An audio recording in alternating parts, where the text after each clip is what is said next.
have anybody for public comment, please come forward. Yes, ma'am, Miss Jeannie, I'm sorry. Good morning, Jeannie Duarte. It's clear that we have demonstrated that the City of Palm Coast does not have the properties properly zoned for the 5G cell towers. It is a county issue if we do not have the proper properties for that. Plume, I had to look all that up and learn about it. The Plume is a landfill. Who in their right mind approves a project, a waterways project, going through a landfill or having to go around it? Why would somebody come back after a plan's been done and ask for $1.5 million knowing that there's a Plume, a landfill? And if we didn't trust that they knew what they were doing when they planned it, why would we trust that they would actually go around it? So I have a big problem with the $6 million project there. And before you sit up there and say, I don't care, understand that this is not a triangle up there. This is created as an hourglass, and you're squeezed in the middle. The ones who pay your pockets are the citizens. They're the ones that are your bosses. So to stand up there or sit up there and say, I don't care about one person's house color or one person's this or that is not correct, it's not proper. And to have grown men that made a vote for something to allow one person to come in and sway their vote and barge in on a vote that had already been done, and they can't stand by their original vote. What's going on with the sway in here? It seems to be a pull of influence. There's a lot going on here, and it's incorrect. It's not proper. Thank you. Thank you, ma'am. Anyone else for public comment? Mr. Webb, you got anything? Yes, sir, you have something? Yes, sir. Good morning. My name's Alberto Rivera, and I live on One Riptide Place. And a few days ago, I found this on my garage door. Then I received this through certified mail, return receipt requested. Then I received this as regular mail. So I decided to call the number in this documentation. This is in reference to my boat being on my property while I was cleaning it up and getting it ready to go to the water. My boat was there for 4 days, and I got all of this. Her answer was, the state of Florida demands that we do this. Well, that I know, the state of Florida doesn't demand that every town not have their boats on their property. And if the state of Florida is demanding that each citizen receive this via 3 fashions, it's a waste of taxpayers' money. The lady who answered me, who said her name was Dawn, sat there and said, that's all I know, that's all I can tell you. I find that, quite frankly, unacceptable. I find it unacceptable that we can't communicate with each other. The same guy who came by and put this on my garage door could have knocked on the door and said, you've got to move your boat.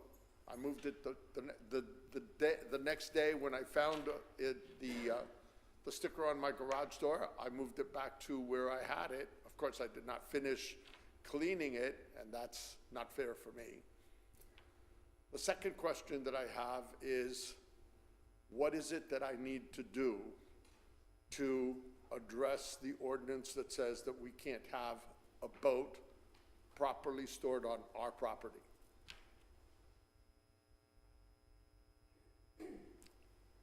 It's not a question and answer, sir. You just do your public comment, and then we'll reference back when we do our comments. Thank you very much. Thank you, sir.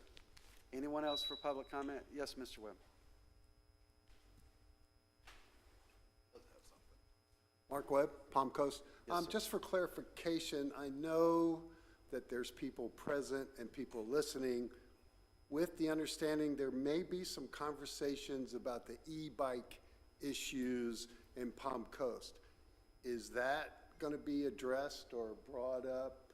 The news isn't suggesting that there's an ordinance or some conversations going on. I don't see it on the agenda. I don't know if that's something being addressed now or in the future, but I just was looking for clarification in that thing. Okay, thank you, Mr. Webb. Anyone else for public comment? Seeing no one come forward, we'll bring it back to the dais. Anyone on the council have any follow-up to any of the statements made by our constituents? Yes, sir. I was just going to ask if the city attorney can address the e-bike situation.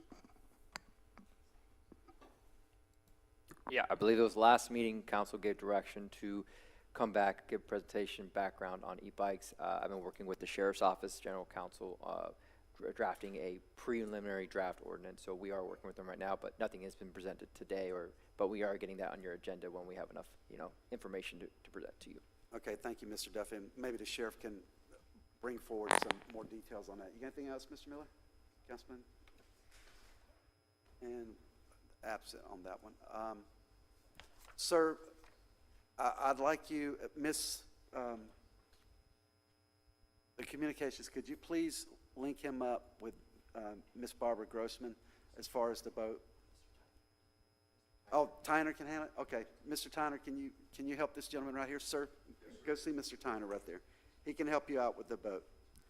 And I can't say this, as far as boat storage on our properties, that would be, you would have to solicit the council. Those are our current ordinances. That's the way they're written. All right, thank you, Mr. Tyner. Anything else? Okay, we'll move on to presentation number 1, Flagler County Sheriff's Office. Sheriff, welcome to the city of Palm Coast, and the mic is yours. Thank you, Mayor, Vice Mayor, and Council. I appreciate the opportunity to present to you. And yes, I do have a little part about e-bike when we get there that we'll discuss in there. I'm Flagler County Sheriff Rick Staley. And just to remind everybody, the Sheriff's Office is the largest and only full-service law enforcement agency in the county. We provide all your police services for the city of Palm Coast. We also provide it for the town of Beverly Beach, town of Marineland, as well as all the unincorporated areas. And we support, when necessary, the Flagler Beach and Bunnell Police Department, although we do not provide their primary response services.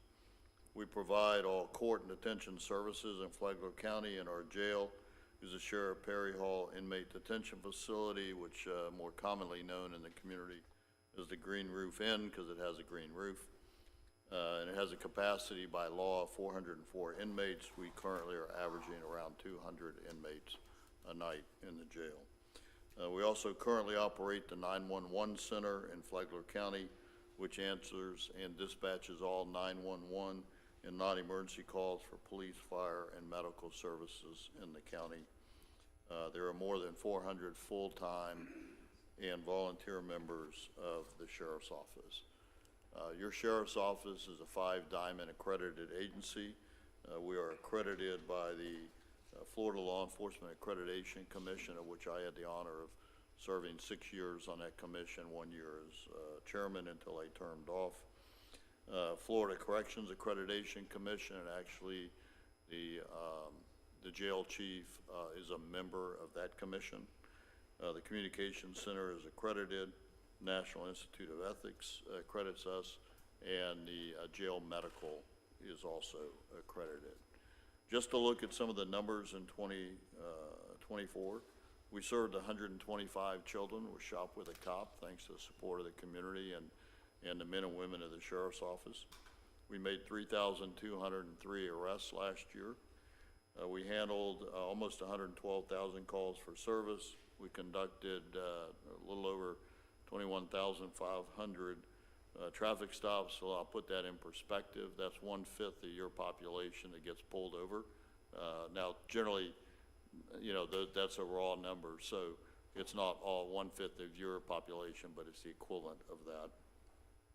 We arrested 162 drunk drivers, and we have 367 full-time employees. We have 90 volunteer COPs that do an amazing job for this community. We issued 27 boating citations. Of course, we pulled over more than that. We investigated 3,225 crashes. Our sworn deputy sheriffs are 251. K-9 was kind of busy. They had 521 deployments. Not very many dog bites, but 521 deployments. And of those traffic stops, we issued 6,021 traffic citations. But what I find interesting, and I just want to bring up, is, you know, 112,000 calls for service, but the communications center answered almost 145,000 calls. So many calls for service create multiple calls in the communications center. Now, this is a look at traffic fatalities. Traffic fatalities were down in 2024. Thankfully, they were down to 15, which is still 15 too many, down from 25 in 2023. And for the most part, state roads are the majority of where our traffic fatalities occur, although we have had it occur on Belterre and Palm Coast Parkway. But other than that, they were generally state roads. Now, I think it's important to understand the causes of these crashes. So what we are seeing is aggressive driving, driver impatience as traffic gets more congested within our main arteries. Drivers become impatient. In fact, I pulled over a car yesterday. It became impatient, decided to pass on a double yellow line. I didn't like being behind the dump truck I was behind either, but he didn't realize my car is an unmarked car, but he soon found that out. But that's all because of driver impatient, those kind of things. Distracted driving, actually 60% of our crashes are caused by distracted driving, whether that's on the phone, reaching for something, dropping something, just not paying attention. Speed obviously is an issue, and DUI. So how do we you know, reduce the crashes or fix this? Engineering is a big part of that. The roads need to be adequate for the growth that is occurring and the congestion that we're seeing. Educate the drivers. Enforcement, laws and ordinance, I'm going to talk about that, and proposed e-bike ordinance. Now, I'm going to show you a news story that was just played because we are getting significant complaints on e-bikes. And Florida law changed 2 years ago that changed e-bikes from a motor vehicle to a bicycle, which means that they are supposed to follow the bicycle laws, okay? And there are limitations in the statute on what is defined as an e-bike. So it has to have the ability to pedal, it has to have speed limiters, and if you're 16 or under, you're supposed to wear a helmet, okay? But everywhere I go lately in the community, I have people come up to me, what are you going to do about the e-bikes? Because they're walking, they're jogging, these things are quiet, and they zoom by and startle, you know, people that aren't on bikes. So I think it's important that we discuss that.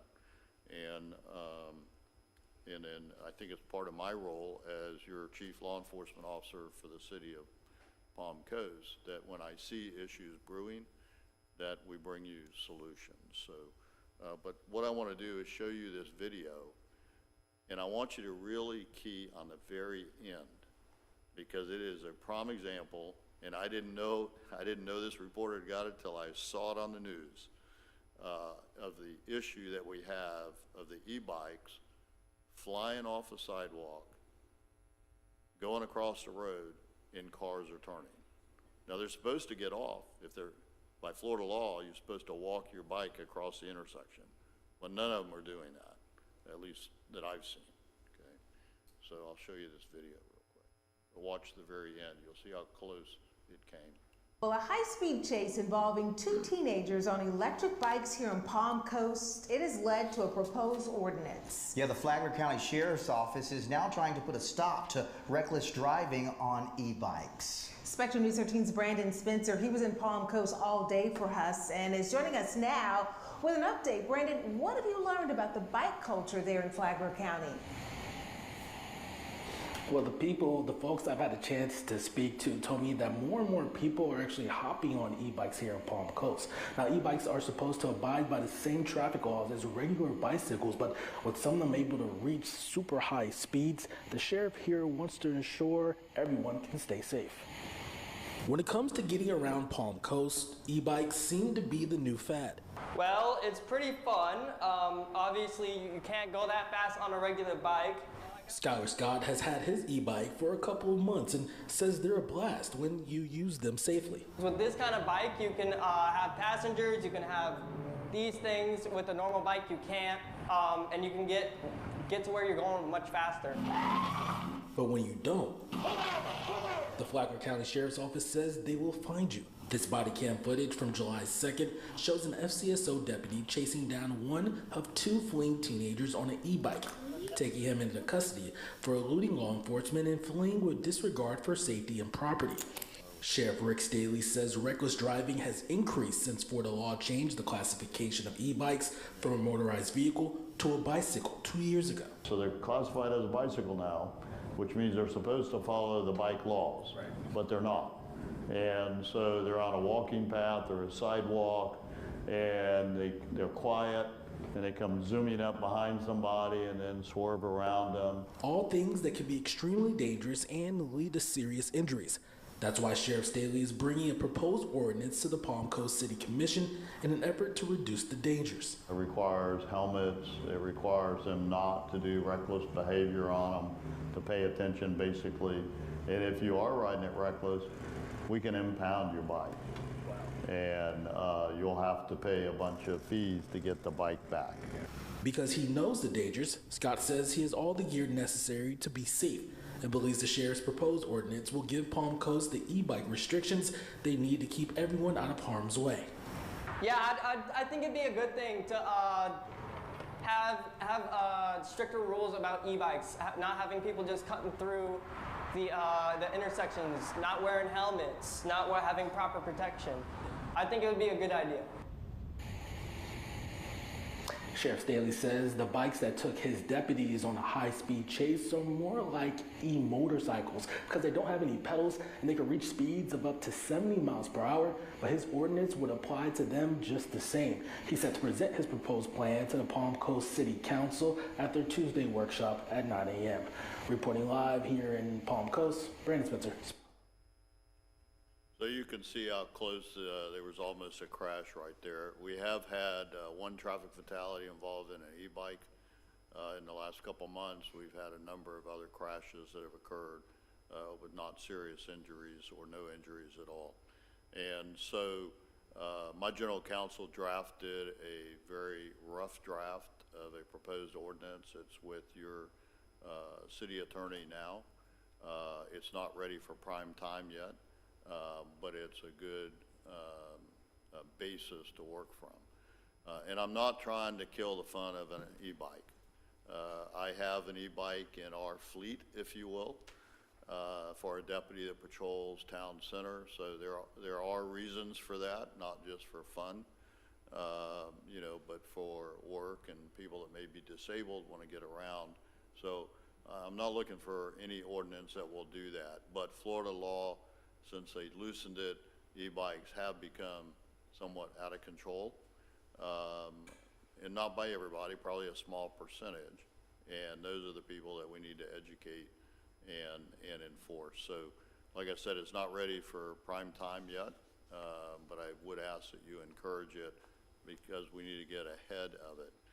Now, the sad part with what the legislature did, and at some point maybe the legislature will come back because these are unintended consequences of their change in the rule, is that you potentially are going to have hundreds of different ordinances across the state.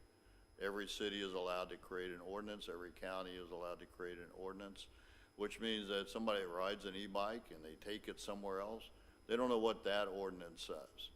And so it'll be a hodgepodge across the state, which is not good for anybody. So hopefully the legislature, with enough comments and pressure from cities, counties, sheriffs, police chiefs, because the minute that piece or one of the others aired, I had another sheriff call me, say, will you send me that draft ordinance because I got the same issue?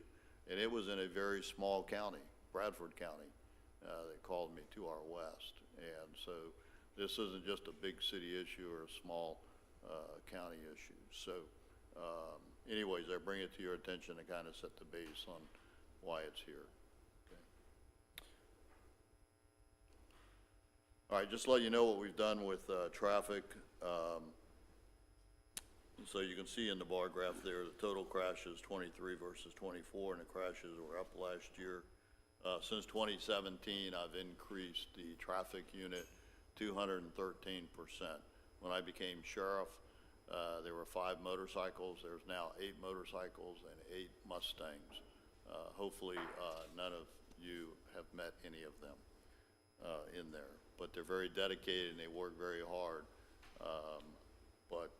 So we do take traffic safety, and every patrol car has radar. Which wasn't the case before. The quality, one of the highest quality of life complaints that we get is traffic, especially in neighborhoods. So a few years ago, we put radar and trained every deputy. State law requires they go through a 40-hour training course before they can use the radar. It's not the way it started when I started my career. Anybody, here it is, here's how it works, go out and enforce it. Now it requires a 40-hour course. So there's quite an investment between the radar units and the training to be able to enforce this quality of life issue. So now I'll move on to, you can see, despite the growth in population, crime continues to fall countywide, and obviously you're the biggest city, so that includes your city. I don't have data that specifically breaks down Palm Coast, only because the new reporting standards through FDLE and the FBI changed everything. And it's now what they call National Incident-Based Reporting System instead of the Uniform Crime Reporting System, and it groups Flagler County together. 92% of the residents, this is your own survey. You do a professional survey every other year, not an opinion. I guess to some degree it's an opinion, but it's an official professional opinion survey. 92% of the residents felt safe in Palm Coast. They felt the sheriff policing services were good or excellent, 82%, which means, you know, we have some room for improvement. And the people in the front row, John Welker, Chief John Welker, he runs our operational services, the green and whites that you see driving around. And then the guy in the white shirt with the tie is Chief Augie Rodriguez. He runs investigative services, which you consume most of his services. And then in the middle is Kenny Calvis. He works with, he's a commander of the Palm Coast District, works in conjunction with Bernie Woodward, who you see probably every day or close to it. And then on the far end there is Shana Stankowitz. She's my chief bean counter, and we all need one of those, okay? So I challenge them, you know, we need to increase, this needs to be closer to 100%, quite frankly. But I'll accept the 82, but I won't accept it forever. 78% rated crime prevention, either good or excellent in the city of Palm Coast, and I just recently added another deputy sheriff to our crime prevention because it had been Commander Mike Lutz, who most of you have probably seen around giving presentations by himself. So based on this survey, obviously the community wants more crime prevention. 81% felt safe from property crime, and 79% felt safe from violent crime. Now here's the dual-edged sword for being a transparent sheriff. I tell you what's going on in this community, and so the community now thinks that violent crime is up, property crime is that, but I can prove to you it's not. But it's always about perception.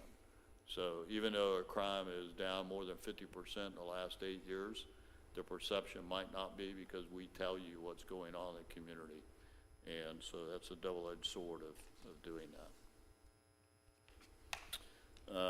We didn't make these numbers up. In fact, we didn't even know they were occurring until we found them published.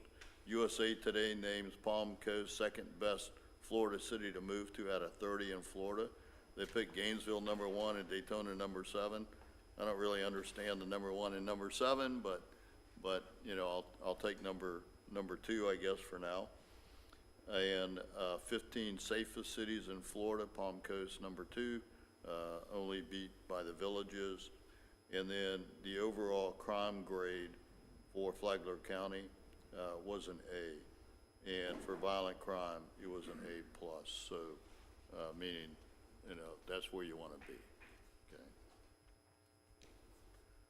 Okay. This is the Sheriff's Office budget, since this is really about budget presentation. You can see that your share that you, through your contract for enhanced law enforcement services, is in the light green. The Board of County Commissioners is funding almost everything else. The city of, the school board does pay a share of the school resource deputy cost.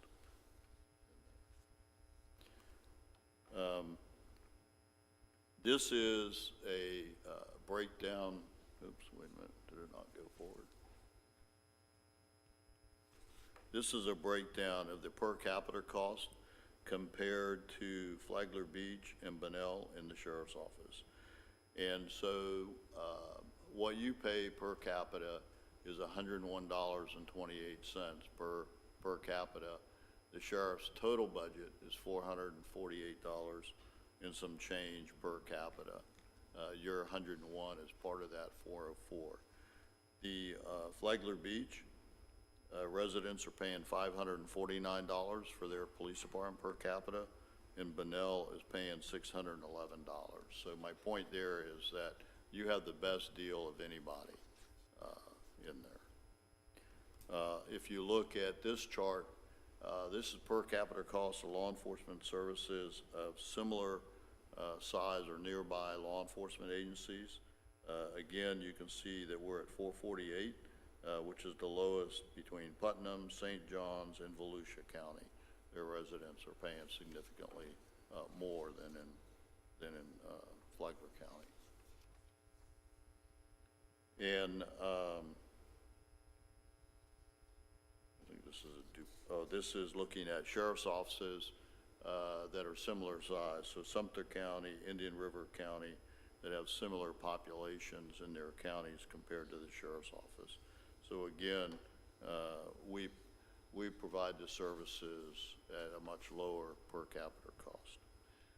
I believe in getting grants back and bringing money back, because all of our residents, everyone on the dais, myself, we all pay taxes. And it goes somewhere else in many cases, to the state level or the federal level. And I believe in getting as much money of that back as I can.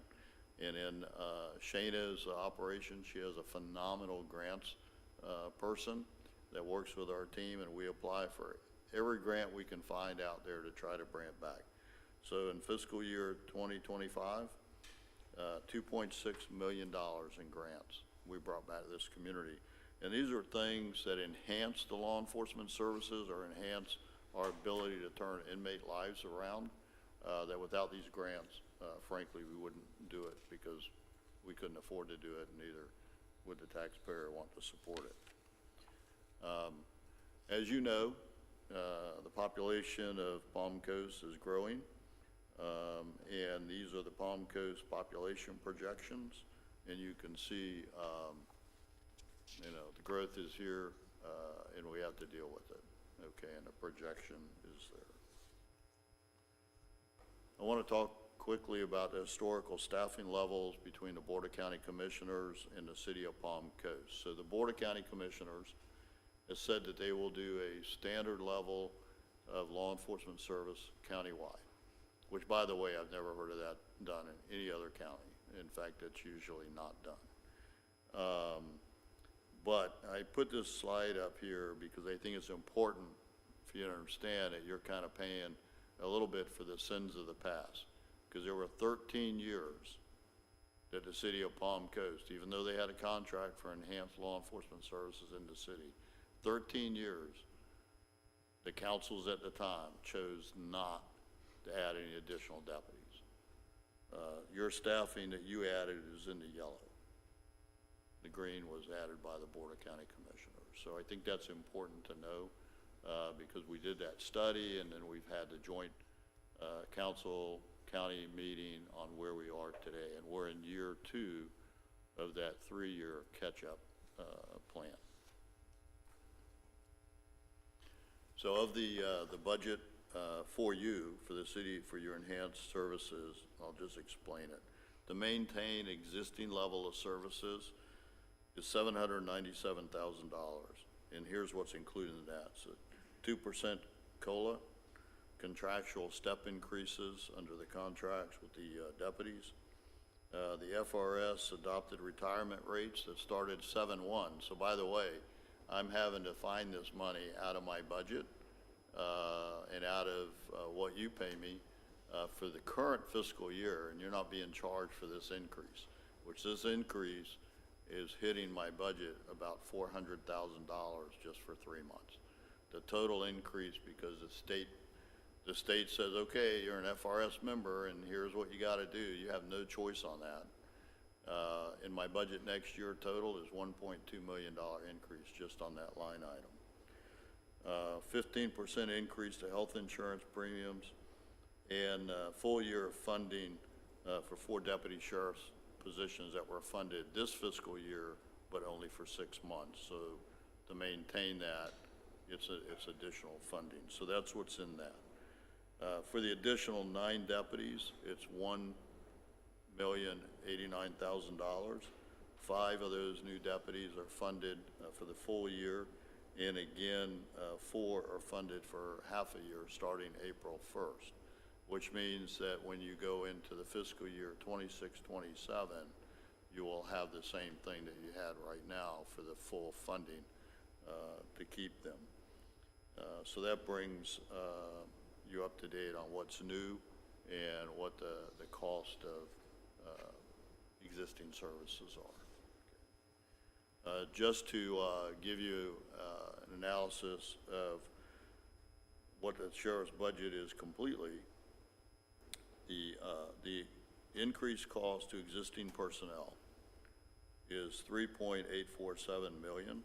That's the COLA, the FRS rates, the health insurance, and the CBA contractual obligations. Now it appears, now the county commission has not voted on this yet, but I believe they will vote on it in August, that the way the 911 center operates right now is that the county owns the building, the county owns the equipment, the radios, the CAD system, computer-aided dispatch, the records management system, the 911 phones, and the non-emergency phones. In other words, they own all those pieces. The only thing they don't have is the people, which work for me, but yet we're dispatching for every entity in the county. And so after reviewing the Stoneman Douglas Commission, they recommended one single point handle this. And so I suggested to the county commission that we transfer the employees over to the Board of County Commissioners so there's one single point. Because right now, if a CAD system goes down, we got to call a certain entity in the county. If the phone systems go down, we call a different entity in the county. And so this would put it all under one umbrella in compliance with the Stoneman Douglas Commission. And there is legislation that working its way through the legislature to require that in there. So a little bit ahead of the curve. So that reduces my current budget by $2.8 million. That's just a wash. It's a transfer. Instead of the county giving me that money, they keep that money to run. And all existing employees will go over to the county if this is approved. to, so there's no change in service. Basically, everything's on a gold platter. All the employees are trained.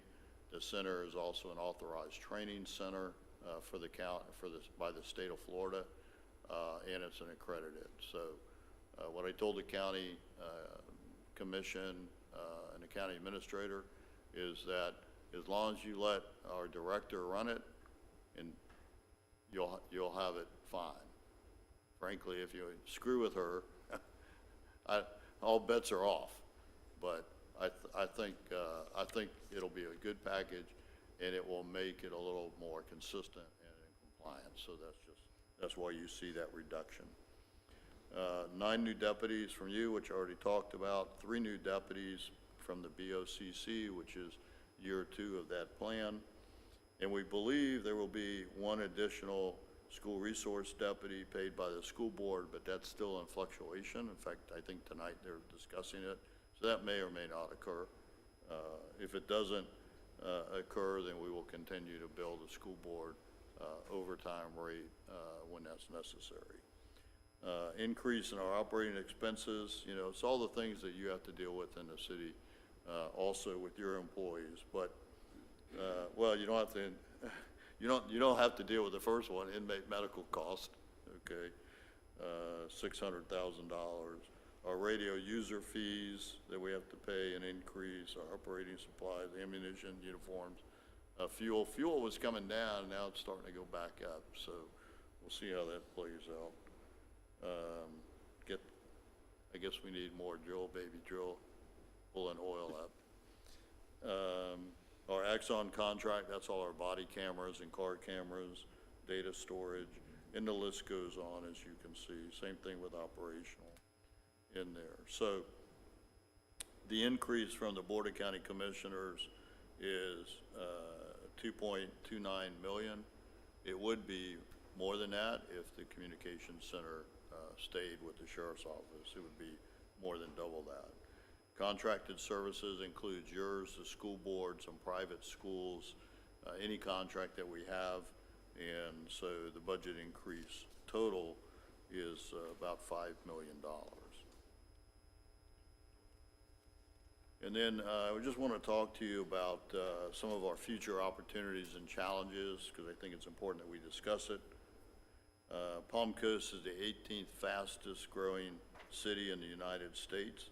Palm Coast population is growing 22.98% since 2020. So think of that, since COVID, almost a 23% increase in population. The growth rate on average is 3.88% annually for the city of Palm Coast, but grew 4.5% between 23 and 24. None of these are my numbers. These are, I cited all of the, where the data is coming from. And Palm Coast is the fastest growing city between Volusia and Flagler County. Palm Coast current population is 110,362. Jacksonville criminals are increasingly coming to Flagler County and Palm Coast to commit crimes. Now, we know that because we catch most of them, okay, which is a good thing, but unfortunately they have found us. Daytona and Palatka criminal element connection to Bunnell and the city of Palm Coast. Quite often when we do drug raids, we find the sources seem to be connected. And many of the criminals that do violent crime in Volusia County, they're living in Flagler County, either Bunnell or Palm Coast. And, but we have great partnerships, and we help them arrest them and put them in jail. Technology has helped us reduce crime. Without the technology that we've implemented, we wouldn't have the crime reduction that we have. But you still need deputies to respond to this technology when we get an LPR hit. And if we don't have deputies to do that, then the technology becomes useless. Crime is trending down again in 2025. Which is a good thing, but quality of life calls are increasing, and they don't get counted by the FBI NIBINs, like car crashes, disturbances, mental health calls, suspicious incidents. Had a suspicious incident just the other night that actually turned into a crime because we uncovered a crime. But many times, you know, we want residents to call us when they see something, say something, because we would rather check it out and make sure it's not a crime than have to investigate the crime or catch a crime in progress. And we've had a couple of those recently where residents being a partner with us helped us solve crimes or stop the crime. And the other thing that doesn't get counted is many times you have to have multiple deputies respond to the same call. Suicide attempt, not counted. Well, you're not going to send just one deputy. If you send one deputy there, you're looking for a deputy-involved shooting. And we've had a great reputation of being able to de-escalate in there. So those are the things that don't get counted. And so to maintain our crime reduction and the service level, we really have to grow as the community grows and implement the plan that was agreed upon. Now, I'm almost done. Now, you have no role, if you will, in this as a city council, but I think it's important that you know what we're doing in the jail. The jail is required by law, 100% funded by the Board of County Commissioners.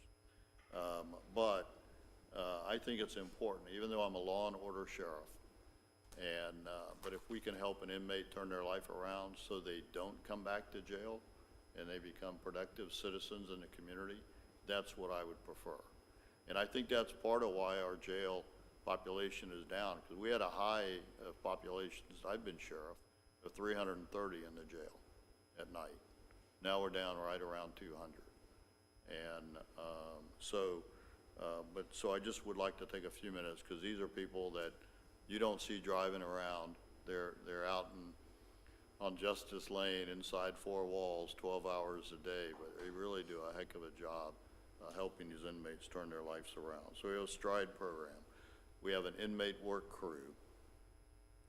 We have a fatherhood program called Inside Out Dad, because we know that generational crime occurs because quite often the father figure is in jail and not engaged with their child. So we teach them the skills to be engaged with their children, even while they're in jail, and then to continue it, how to continue it when they are released.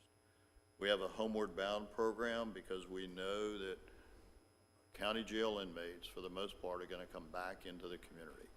A small percentage are going to go to a state correctional facility, but most will come back. And so let's give them the skills so they can get gainful employment. So we have HVAC electrical apprenticeships in the program.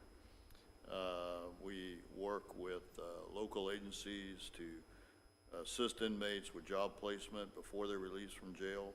We have a great partnership with Flagler Technical College, workforce churches, and other organizations that make this happen. Some of the things in our Homeward Bound program, besides the mechanical stuff that I just talked about, we have certificate programs in the jail. For example, every patrol car you see driving around, all those decals on the side of the car were designed, well, they were designed by Commander Bender over here. But the running of the equipment, the applying them onto the cars is all done by inmates. And when they leave there, they have a graphic artist certificate from there. And all the equipment that was purchased to have this program was not paid by the taxpayers. It was paid by what's known as the Inmate Welfare Fund. And that is profits, if you will, that come from the commissary that's in the jail. If the inmates want snacks and stuff between our meal periods, they can buy that if they have money on their account.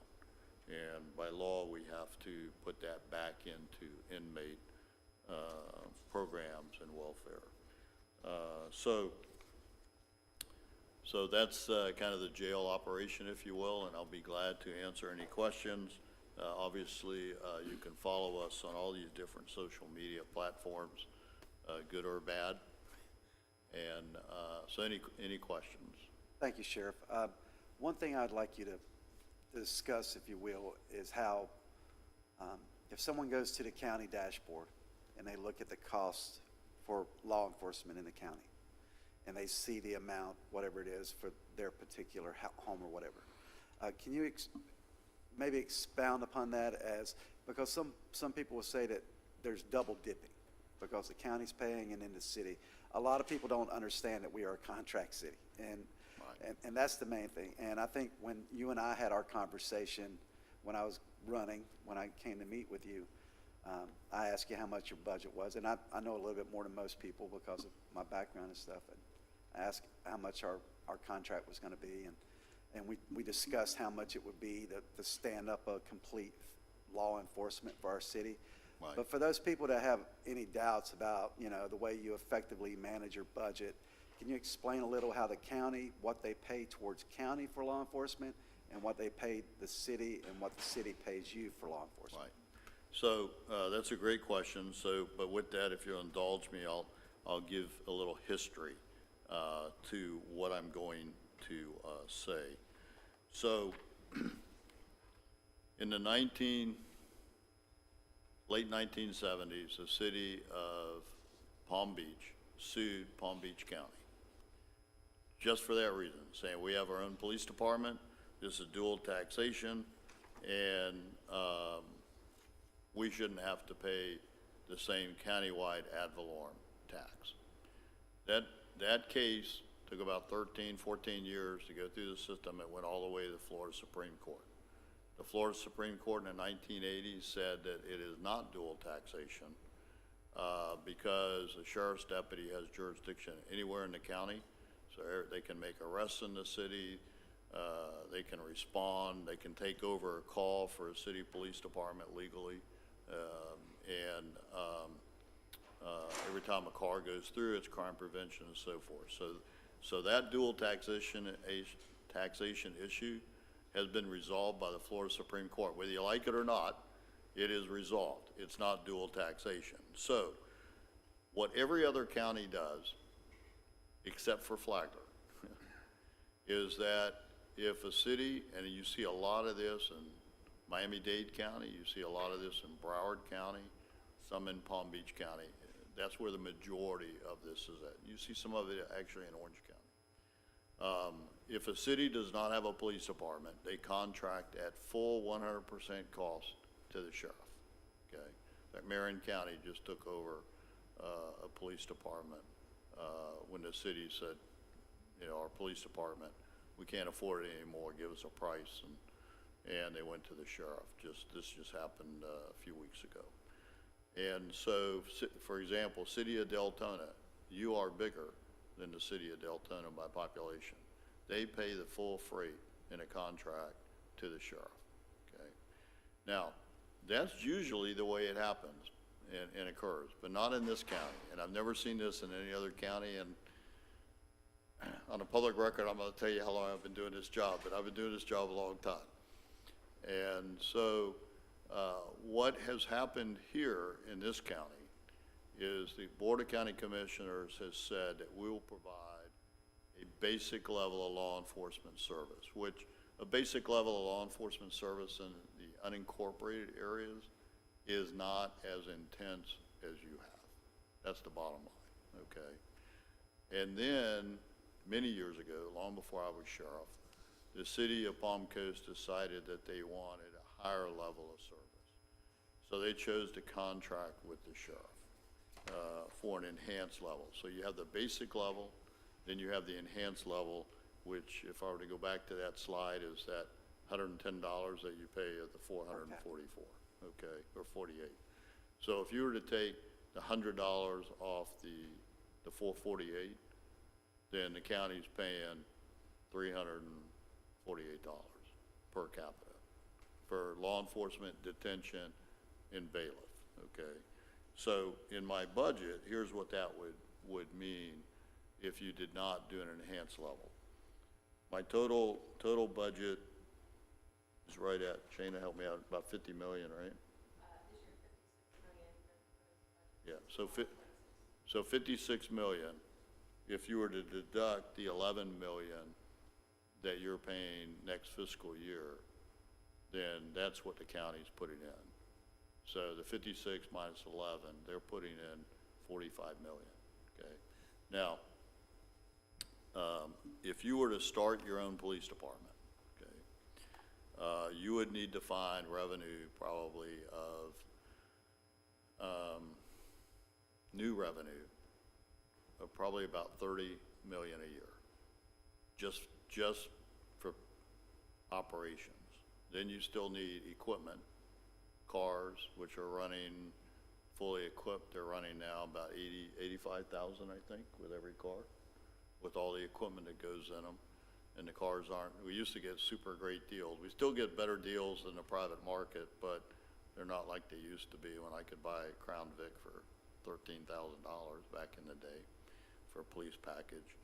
Then you need a building, you need all this. And remember, you know, I hear a lot of time, well, if we start our own police department, the county will lower their ad valorem. They're not required to. That was decided in the 1980s by the Florida Supreme Court. So they're not required to reduce their ad valorem, and the county has lots of needs. So they would love probably the extra 25 or $30 million back into their budget. So you're looking at a significant investment of plus reoccurring revenue that's only going to increase. Plus, you don't get sued for law enforcement. I do, okay? So your liabilities, your attorney is gonna have to defend more. We don't get sued very often, but it's usually motor vehicle crashes, and sometimes we own that. We just did the other day, when a deputy ran in the back of a Tesla. That's gonna be an expensive payment. But you know, those things happen because we're driving millions of miles a year, and we do have distracted driving because we're exempt. We have computers in the car. They have to look at them and stuff like that. So, you know, crashes unfortunately do occur. Fortunately, not very often, but it does. So those are all the things that I think answers your question, Mayor. But Yeah, thank you, sir. And I would agree with you that we are paying for the sins of the past. As far as is it 37 new deputies over 3 years, and then the support personnel that goes along with it. And I would like the general public to understand that impact fees don't pay for salaries. That's our biggest thing, is salaries and benefits. But I really appreciate your service to our city. I'll open it up to other members of the council if they have any comments. Thank you, Mr. Mayor. First, I just wanted to thank you and all your staff for everything you guys do. You guys do a phenomenal job for the city of Palm Coast, so thank you. they do. I have a couple questions. One for the e-bikes. I kind of went down the rabbit hole of this whole thing last week, and I saw that a lot of what's happening, at least for the younger drivers of e-bikes, is that they're, you mentioned limiters and things like that on these e-bikes. There's now kind of a culture of modifying e-bikes to make them faster and less safe. So how do we combat that? Because obviously, I know the definition of the motorbike versus the bike. You know, these would obviously probably fall under the motorbike, but how do you know that driving down the road? Well, it's kind of the same problem with fireworks, right? It's legal to sell fireworks, but it's not legal to blow them off, except for certain days of the year now, because Florida changed the law. So the same thing with the e-bike, and I missed that point. So thank you for bringing that up, doing the research. So an e-bike is legal when it's sold. It has the pedals, it has a limiter, and once it's sold, people modify them, just like they modify cars. Mm-hmm. And so the ordinance would set a maximum speed they can go, and we all have radars in our deputies. So, I mean, that's part of how you control that. And then if they are over that, the limiter, depending on how the ordinance is written, we could seize the bike. That would be my recommendation, because that's the only way you can write them a ticket, and they're not going to slow down. They'll be right back out there. Yeah. Right. Thank you. On your slide on traffic, I thought it was interesting that there's an increase in crashes, things like that, but our fatalities are going down. What do we attribute that to? Well, I think it's a number of things. Most of the crashes that we're seeing are traffic congestion related, people not paying attention. I rolled up on one that had just happened on Palm Coast Parkway the other day, coming back from a meeting. They rear-ended and stopped traffic. Very minor, but that's part of it. That's why engineering in roads are issue. Prime example, you know, State Road 100 is almost done being repaved. That's great. It's a 2-lane road with a few new turn lanes. It needed to be a 6-lane road, 3 on each side with turn lanes. So it was a stopgap, adding a few turn lanes, but that's not going to solve the problem. Same thing on our other main arteries, Palm Coast Parkway, stuff like that. So it does require engineering to do that, and enforcement and education. That's really all you can do. And so I encourage my deputies to work traffic for a number of reasons. One is that's our high quality of life complaint. Number 2 is we know that criminals go from point A to B in most cases in a car. And they commit traffic violations. So if we get into the car if we can stop the car for a traffic violation, we can see what's going on inside that car. Are they a fugitive? Did they just do a burglary? You know, the list goes on and on. And so I encourage them to do that. But to do that, it depends on the volume of calls too, because the calls take the priority. So it's a combination of all of that is how we can do it. But as we become more congested, and you know, I've lived here for 20 years now, and I remember when I first moved up here, I would hear people that moved from like New York City or New Jersey and all that complain that they had to wait one traffic light to get across Palm Coast Parkway and Interstate 95. And I laughed, my wife and I would laugh because we came from Orlando. And not to compare Orlando with New York City traffic, there's a lot of congestion in Orlando. And we would laugh, saying, well, they forgot where they came from. Well, we're there now. We all see it. And the roads don't keep up with the growth, is the bottom line. And it's got to be good coordination with the state. State Road 100 is a clear example of, in my opinion, not good coordination, because the state, for their projects, are 10 years out. Yeah. And so they probably planned the repaving and adding some turn lanes 10 years ago. And so the state's always behind. Thank you. I saw you also mentioned technology and the impact that it has as a force multiplier. I've seen recently a lot of, through the county notification system, a lot of usage of drone technology. Can you talk about that a little bit? Sure. We do have drones, and we have a number of drones that we launch when necessary. We're not flying them around just to fly them around. But we are exploring the use of drone as a first responder. And that would operate out of our real-time crime center. Now, we're a ways from that, but we are exploring it because even though we've gotten the price down quite a bit because we've arm twisted our preferred vendor, they're still expensive. And you have to get some FAA approvals to be able to fly a drone not within your line of sight. And so we are on the cutting edge of all the technology, and drone is one of those. And I would put up our real-time crime center and our technology against any agency in this country. I recently, well, probably a year ago now, I spoke at the National Real-Time Crime Center Association. I was out in Phoenix. I was on a panel with another sheriff and 2 other police chiefs. And as part of that, they said, since you're here on this day and you're not talking till the next day, and they paid for the entire trip, by the way, if you're wondering if you paid for it. But they said, we're going to take you out and show you Scottsdale Police Department, Salt River Police Department, which is the Indian Reservation, and the Phoenix Police Department. So I really wanted to see Phoenix. And 'cause I'm thinking big metropolitan community. I want to see what they're doing. What a joke. I couldn't believe it. It was a total waste of my time. We are so light years ahead of the Phoenix Police Department. Salt River had just moved into a new building, so theirs unfortunately wasn't fully functional. But I believe talking to them, they're probably equivalent to ours. And Scottsdale was probably equivalent to ours. But here was this big city, and what a joke. And I can't tell you how many agencies have come from around the country to look at our technology and our real-time crime center. And I've got an amazing team that works in there. Obviously, technology is not any good if you don't have good people.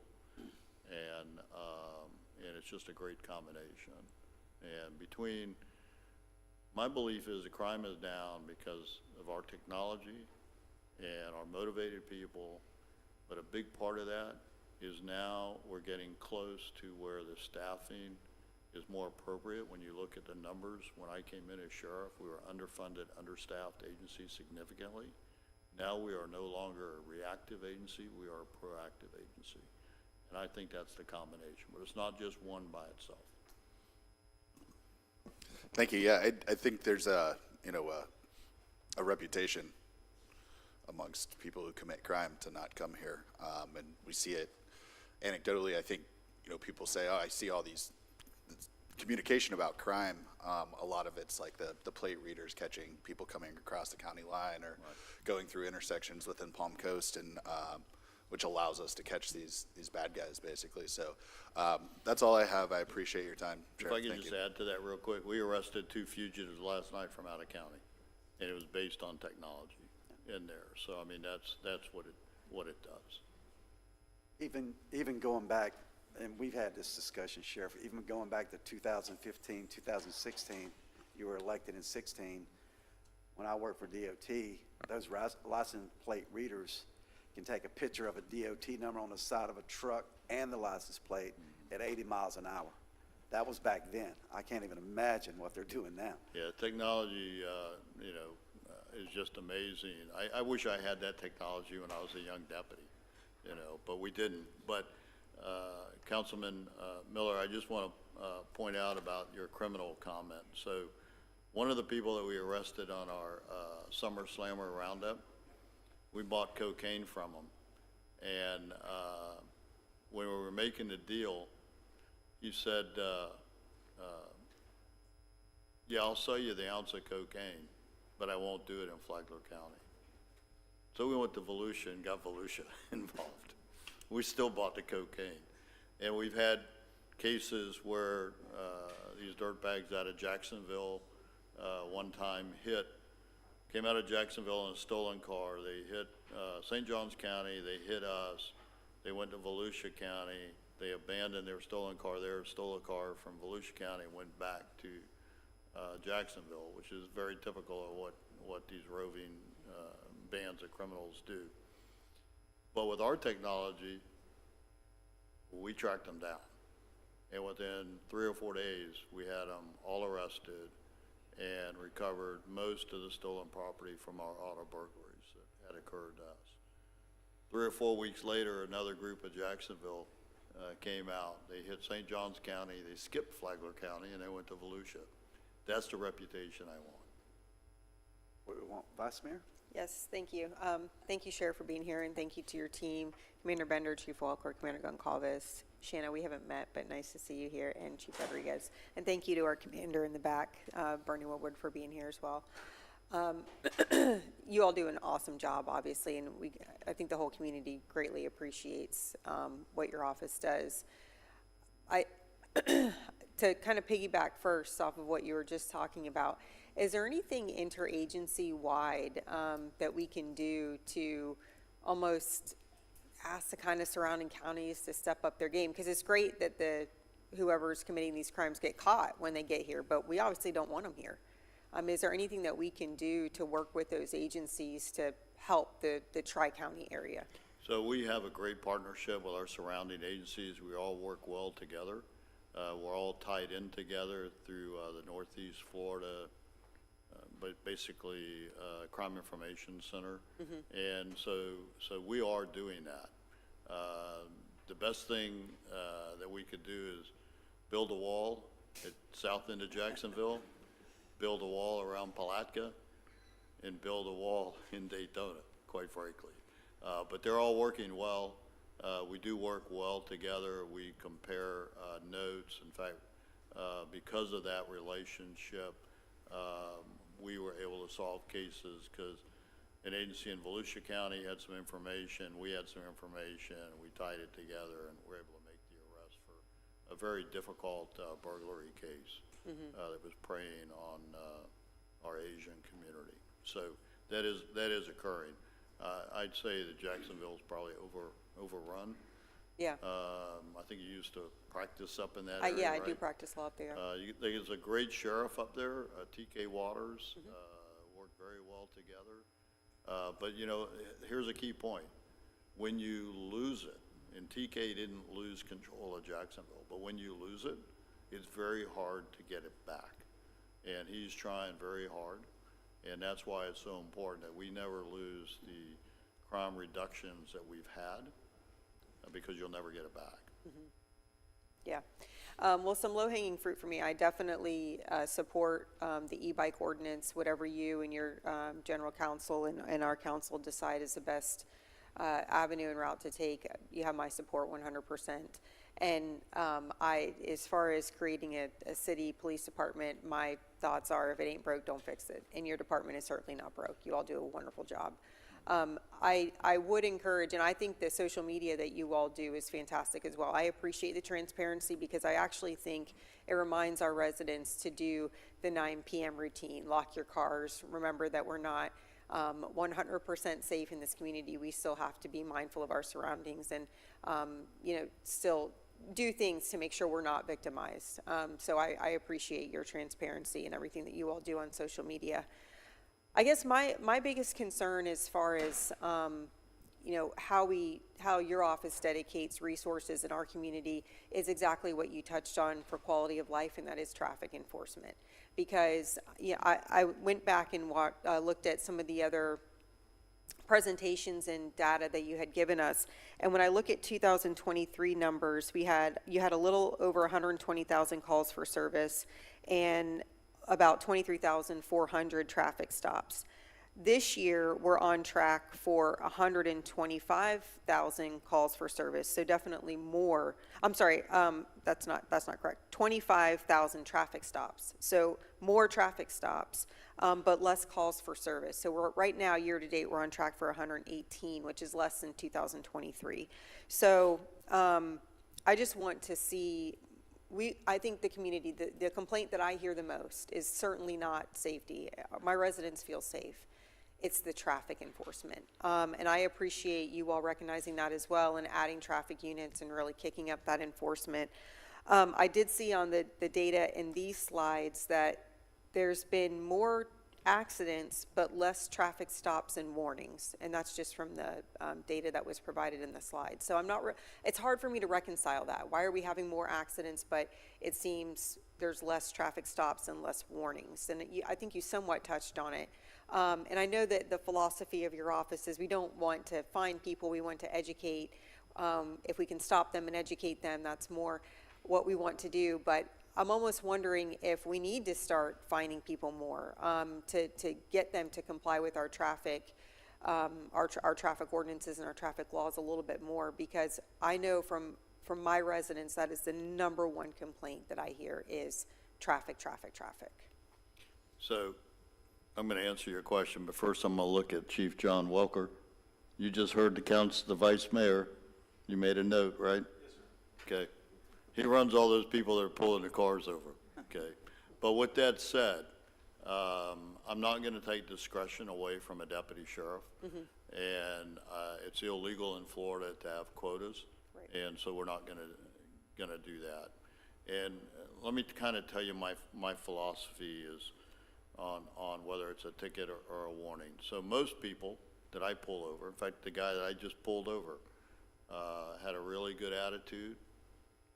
Got impatient, committed a traffic violation. I pulled him over, and we had a pretty significant discussion. But I didn't write him a ticket. So, you know, I can tell you how you get a ticket from the sheriff, okay, is if you're going to give me a ration of you know what, when I pull you over for a traffic violation, you're gonna pay for it, and I'm gonna write you a ticket. Well, you talk yourself into the ticket, when I had every intention to just give you a warning, okay? Now, I can't tell you that's how my deputies operate. I can tell you that's how I operate in my discretion. And there are certain things that I have pet peeves with, DUI, driver's license issues, tag issues, I gotta buy a tag, you need to buy a tag. So those are, in my scope, are automatic citations. But here's what I try to tell our deputies, and I take this from my own personal experience as a young deputy sheriff in Orange County. Right before Christmas, probably 2 weeks before Christmas, I pulled over this lady, young woman, on her way to work at Disney. Back in those days, there wasn't much money for speeding. I wrote her a ticket. I could tell that she probably had a child because there was a car seat in the back and toys and stuff like that. Child wasn't there. I wrote her a ticket, got back in my car, then I felt bad. I pulled her over again. And she got very, very flustered. What did I do now? I said, give me your copy of the ticket back. Because to void a ticket, I have to write a memo and I have to have all the copies. And so I took the ticket back and I voided it. And so I use that example to my deputies. And what I say is, can you get the compliance with a warning?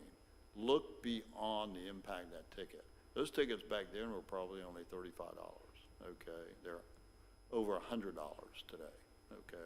Pushing on 200. And knowing that she was probably, I don't know for sure if she was a single mom, but just the way she acted and stuff, I suspect so.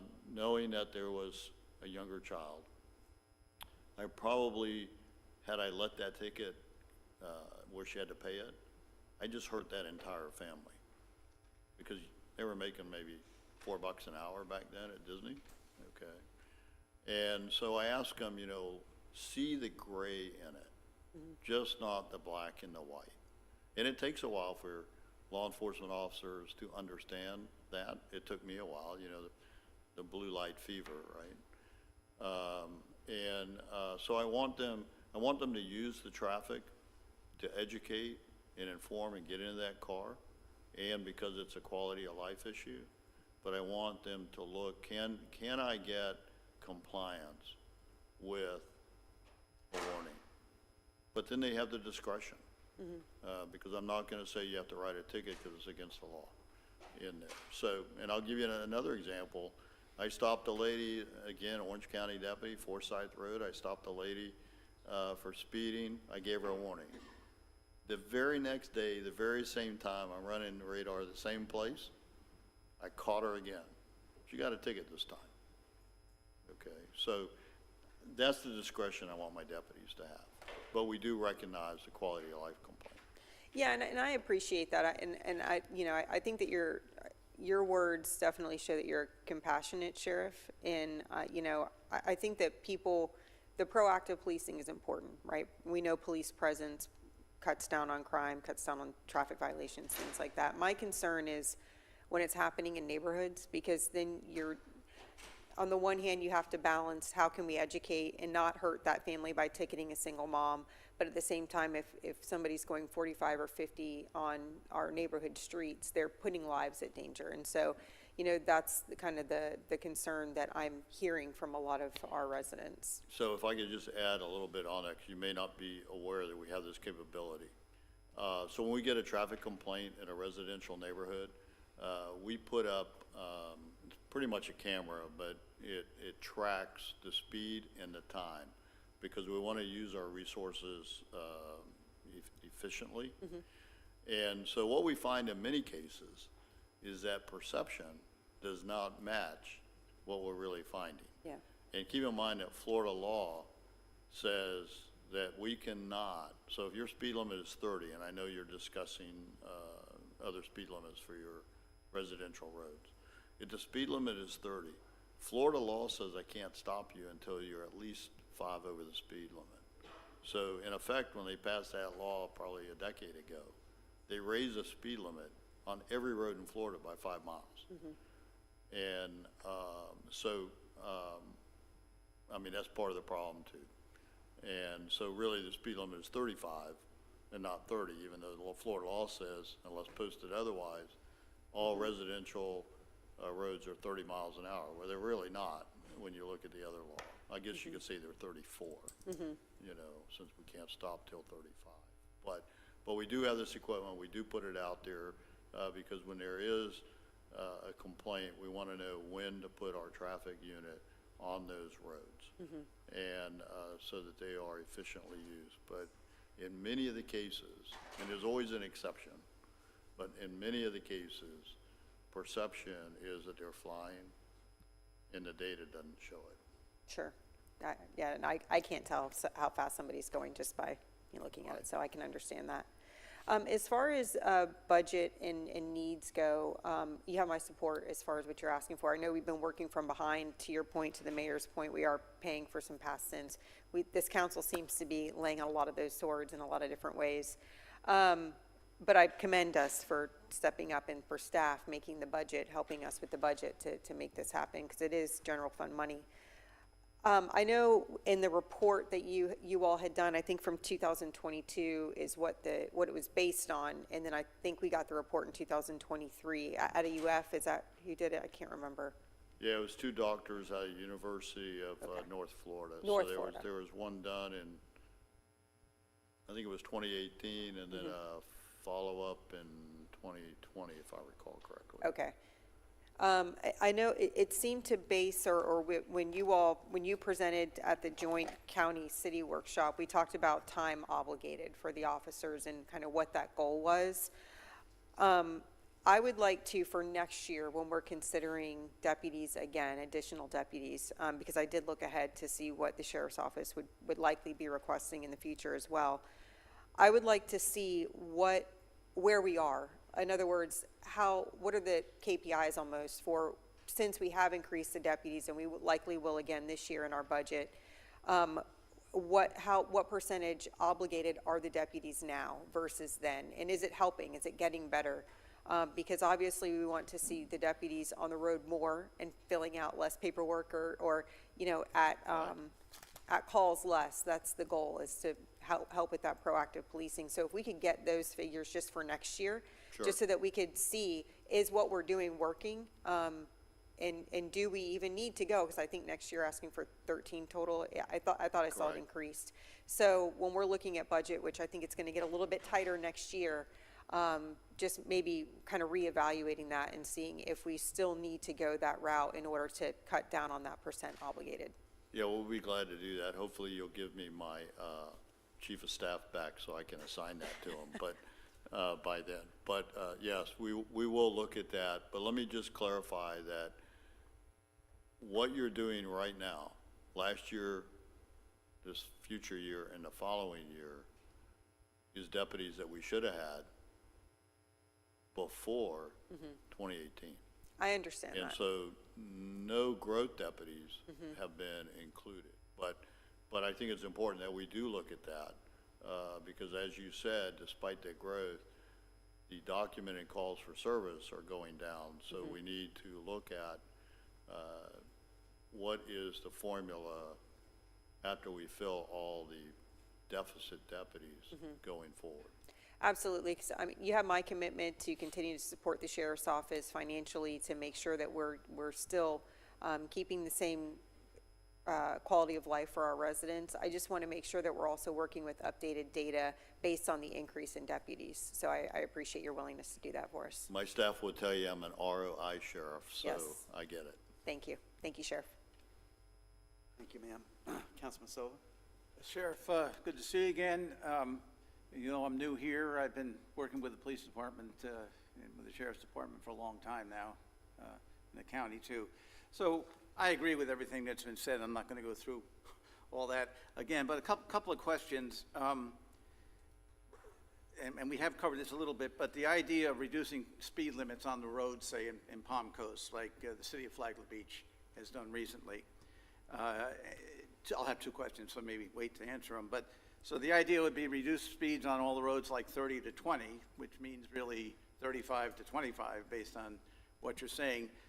Does that make a lot of sense? It would cost a lot of money for us to do that in the way of, I know that's corny, but with the way of signs and things, it would not be it would take a while to get that done. So I thought you have on that. And then on the 3-year plan, of course, the joint plan that was worked with the county and the city, I would just add to what the vice mayor said, if we do it again, it's a 3-year plan, so we're in the 2nd year. We have 1 more year to go on that plan, but we may want to think about what do we do from then on? Do we do another joint operation and study to update the information, see how we're doing? Or do we just kind of do it as part of the regular system now? Or do we need to do another iteration of that 3-year plan? The other thing, I hope the 911 call system, all that works out. It sounds very good that it's going to work, but I'd also like to hear a little report maybe a year from now on how that's working out. I worry about change is good sometimes, not always good. So I hope there's no perturbations in how well that 911 call system works as it does now. So those are the 3 things and I agree with what the rest of the So let me said. answer your last comment first, and I'll come back to your other question. So as far as the 911 center, on the draft interlocal agreement or MOU to transition the employees, that's all that's transitioning to, is that there is an escape clause. So if we start seeing failures, I can execute that escape clause and they come back to me, okay? I don't think that's gonna happen because they're well-trained. The only difference is whose name is on the check. It's still FRS. I mean, that's really the only difference because they're trained. So I don't think we're gonna have that issue. My communications director has told me, and she'll be at the director level at the county and only reporting to the deputy county administrator, Jorge. So it's not like she's reporting to, another director, okay? So I don't think there's gonna be any issues, but we have safeguarded that if we start to see that, okay? As far as the speed limit, well, so I'm not sure, well, Flagler Beach is probably doing a very good job enforcing their 20-mile-an-hour speed limit, okay? And that's what it takes, quite frankly. I have properties in Pigeon Forge, Tennessee, and in that city, the speed limit, with a few exceptions, is 20 miles an hour, period, okay? And they enforce it. So when I'm up there, I know I put my cruise control at 20 miles an hour, okay? Maybe just a little bit more than that, but not much. So without the enforcement, the people that are going to speed are going to speed. Now they just get a bigger ticket, okay? Because the speed's higher and more points on their license. And I think those that want to speed, they could care less. They don't think about how much it's going to cost them. They don't think about the points on their license, okay? So I don't know if it will have the effect that you're really hoping for. It might. Maybe, a 25-mile-an-hour speed limit. You're a big city, 110,000 population, 25-mile-an-hour speed limit really gives them to 30 instead of 30 to 35. So I would say, we'll enforce whatever you want, but when you lower it, the expectation is 20 miles an hour, and you're not going to get that. That's the bottom line. We can pull people over for slower speeds at that point, but I don't think it's going to solve the problem. Just like calming, traffic calming devices. I think you've heard a lot about that, right?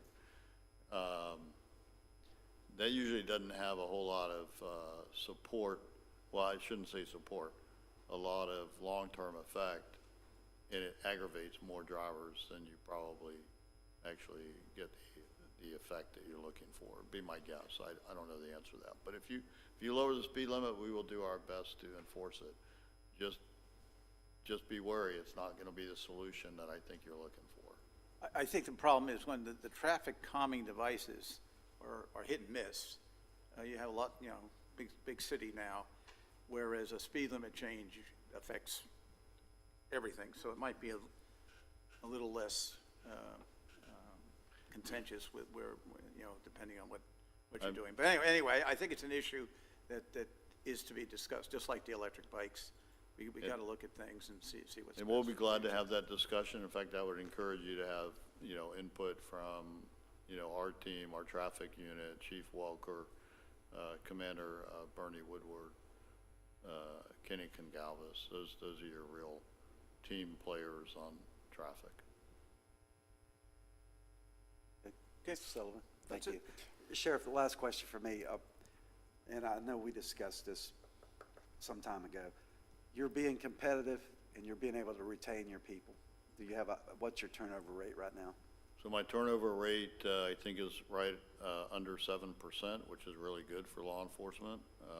Most of that, they change jobs and leave law enforcement or retire, and also included in that employees that don't make their probationary period, so it's a combination. But I'm actually 12 over hire right now, and my law enforcement side, and it's either 2 or 3 over hire in detention. I'm not having the problems that the other agencies around the country are having, or even nearby. And it's because this is a great community to serve. They support public safety. That's because I pay a competitive wage and benefits. I'm not the highest. And our equipment is new, our facility is new. I mean, we have everything you want to attract employees. And so we're able to do that. So in effect, the employees that hopefully you will approve in the budget, they're already on board and trained. So when you say that they start October 1, they truly start October 1. Okay, there's not a training period for those. Now we'll hire new ones to train and get up. And so we're not having that. I will tell you that based on a survey that I had my HR do, I'm starting to fall behind on starting pay competitiveness, especially if St. Johns County gets the wage increases that he's hoping for. So next year, I'm probably, when I say next year, it'll be the fiscal year 26, 27, I'm going to have to look at some wage adjustments from the base. But that affects everybody going up too. So, but right now we are competitive, and it's not affecting any hiring process. And your retention rate, you're not spending money to train someone to go somewhere else. No, Thank you, sir. it's very, very rare. I mean, I did lose a deputy the other day to FHP, and I remember when FHP was at the bottom of the barrel, for pay. And now what happens is the governor in the last 2 years has skyrocketed their pay, but more importantly, what's hurting us is because cops talk to cops, right? They can get an off-duty job through DOT, sitting on some construction zone with their blue lights on and doing absolutely nothing, and add $30,000 or $40,000 a year to their pay through overtime that way. And State money well spent. I'm sorry? State money well spent. Yeah, exactly, right. But when I lose somebody to another agency, it's something like that, which is very rare. Thank you, sir. Anything else? We're going to open this up to public comment. If you want to stick around for a minute, Sheriff, somebody Sure. may have a comment for you. Mayor, really quickly, just if you could also, Sheriff, extend gratitude to Chief Inger. You all do a great job with inmate services. He does a great job with the detention, the Green Roof Inn. So please extend our gratitude to him as well. Yeah, he does a great job. We've won a lot of awards. I didn't even mention those from the jail, so thank you. Thank you, Sheriff. We'll open this up for public comment, so if anyone has any public comment, please come forward. Yes, ma'am, Ms. Chantel. Hi, Chantal Pralinger. All right. First of all, I want to thank the sheriff and all his team. And I would say I'd rather have one of them knock on my door than the police, because they bring something more than enforcing the law. They have with them some compassion and human factor. So I appreciate you all. Around because they brought it was brought into the dialogue, the speed limit around here is 15 miles per hour around the theater and all that. Have you ever seen any people driving around that look frustrated because it's so slow? Just for us, Ms. Chantel, you give us and he can Yeah. respond after. Okay. But, I mean, that was something he brought, that people might be frustrated. And also, I'm glad they brought also the 5 miles an hour above the limit, because that's what I've seen in the neighborhoods as well, is 35. It's a little fast, but I brought that before. And I want to ask a question about the e-bike and the e-scooters. Where do we use them? Can we use them on the sidewalk for our own safety, or are we supposed to use them on the street? What's the law? Just your comment, and then we'll follow up, Ms. Chantel. Yeah, thank you. Thank you, ma'am. Yes, ma'am, Ms. Jeannie. Jeannie Duarte. I want to thank our Flagler County Sheriff's Department for all the work that they do. I'm a COP, and I'm very proud to be a part of it. And I want to thank you, too, for bringing up the compassion that the department has, that it's not about just get them and get the money. So I really appreciate that a lot. Thank you so much. Thank you, ma'am. Yes, sir? Hi, good morning. My name is Jay Wagner. I've been living here for 15 years. I'm 81 years old, and I'm here to comment briefly on the e-bike situation, because it's one thing I am very passionate about. Before I begin that, Sheriff, thank you for your work in apprehension of that individual, or those two individuals. There's no room for that in our community. I sincerely appreciate it. But I'd like to point out that in watching the presentation, that was in no way, shape, or form a legal e-bike in the state of Florida. And I came here with a lot of presentation and Florida e-bike laws and all of these things. And basically what I want to say is it's important not to create a misperception that all e-bikes are inherently dangerous. We have 3 categories that are legal e-bikes in this state. Category 1 are e-bikes that must be pedaled and their speed limit is limited to 20 miles per hour. Category 2 are those bicycles which only receive motor power by pedaling up to 20 miles per hour, but also have a throttle that is limited to 20 miles per hour. And category 3 are e-bikes that have no throttle, but have a motor that can be pedaled up to a top speed of 28 miles per hour. So as far as e-bikes are concerned, that is, and I'm sure the sheriff knows this, is the legal speed limit for e-bikes. And anything beyond that is just illegal. But my danger is, my concern is that you create a perception in the community which then leads to all e-bikes are dangerous. So the law has to be very carefully crafted, what the sheriff is considering. I'm 81 years old. There are many people close by in my category that use e-bikes for recreation. We use them for shopping. We use them for light errands. They've made a tremendous difference in the life of a lot of people. There are people in this community who cannot afford a second car. They cannot even afford a first car. And you pull up to Publix and you'll see e-bikes parked at the bike racks and people coming out and doing their shopping. So it's very important in considering this. And the last thing I have to say is, in my view, the only way that we can really assess the safety of e-bikes, and I've ridden over 15,000 miles in the 8 years that I've had my e-bike, is to know how many thousands of miles of e-bike mileage are put on in this city and how many actual incidents we have. Everything else, to deal with complaints, we all know people who will complain at the drop of a hat. So I'm asking for the council's just consideration. Be very careful with how you draft these laws. Let's preserve e-bikes for the community. Thank you for your time. Thank you, sir. Anyone else for public comment? Yes, Mr. Webb.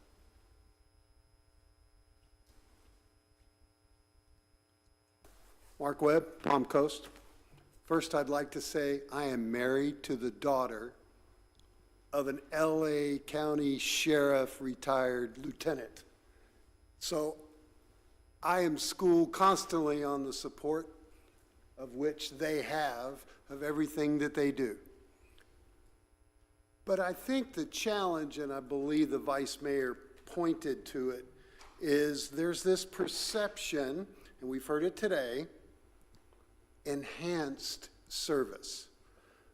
So I was having this conversation at a meeting the other night in preparation for this, and I was trying to describe to someone the difference between a Walmart and a Publix. And they looked at me like, well, they all serve food and products and whatever. I said, but when you walk into a Publix, you experienced enhanced service. You also pay for that. It's like you're in Walmart and you're rushing around and you see just people barely surviving. You walk into Publix, the music's playing, everything's spotless and clean. That's enhanced service. And I think where the sheriff department is failing, and it's not their fault, is informing the public, especially Palm Coast, of what that is. What is that enhanced service? Because when you're at your worst time in your life, there's been an injury, you've been robbed, the sheriffs are there, they are as appreciative, it's phenomenal. The service they provide is phenomenal. I don't question it. But the perception is something which Sheriff Staley mentioned several times. The other thing I wanted to really touch on is the speed limit, because now publicly the entire city knows the speed limit is really 5 miles higher than posted. But I don't believe the law says you couldn't pull them over for a warning or get their attention. I think it talks about ticketing, but I'm not sure. As the Vice Mayor knows, I'm a huge proponent in lowering the speed limits in our subdivisions that have no sidewalk, no lights, because the survivability of a pedestrian being hit at 20 and at 30 is incredibly different and shocking. And so now the public is understanding that at 30 miles an hour on my street, 35 is the chosen. So we have some challenges for money. We need to rethink that. But thank you for everything you guys do. Thank you, Mr. Webb. Anyone else for public comment? Any follow-up, Sheriff, you want to address any of those topics? Sure, I'll do the last one first because it's fresh in my memory. Florida law forbids a law enforcement officer anywhere in the state of Florida to stop anyone unless they're going 5 miles above the speed limit. Can't do a warning, can't do anything. It's illegal to stop them. That's the bottom line. What enhanced level service looks like, without your support, it would be a reduction of 67 deputy sheriffs. That's what you're paying for. Now, it's broken down in your budget slide that I gave you, but that includes the town center deputy that technically you're not paying for. The town center CDD is paying for, but they fund it through you. 1 school resource deputies, it would reduce the non-additional deputies we talked about this year, 50 deputy sheriffs, 2 deputy sheriff corporals, 3 deputy sheriff sergeants, and 1 commander. That's what your enhanced service is paying for. That would gut the service to the city of Palm Coast. That's the bottom line. Yes, sir. Okay. As far as e-bikes, first, I hope, sir, when I'm 81, that I look as good as you. Okay. Number one. Number 2 is, I hope when I'm 81 I can get on top of an e-bike.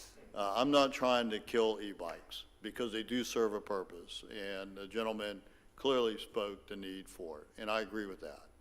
It's the e-bikes that are driven recklessly without disregard to the bicycle laws is really what I'm looking for, a tool in the toolbox for my deputies, not to be the killer of e-bikes, because we use them in, well, I've got one, but in the sheriff's office, so they do serve a purpose. And I don't think I could explain it as well as the gentleman did for the need for him, for the reasons that he stated. Let me see, I'm trying to think of the other. About e-bikes or bicycles, where they can be ridden? Yes. So currently under Florida law, you can ride an e-bike anywhere you can ride a bicycle, which means a sidewalk. It means the bike pass, it means the walking pass. That's where you can ride a bicycle. What the draft, and again, the ordinance is not for prime time. It's a very rudimentary draft by my general counsel, who, by the way, has never written a draft ordinance before until this time. And so I explained that to you, attorney.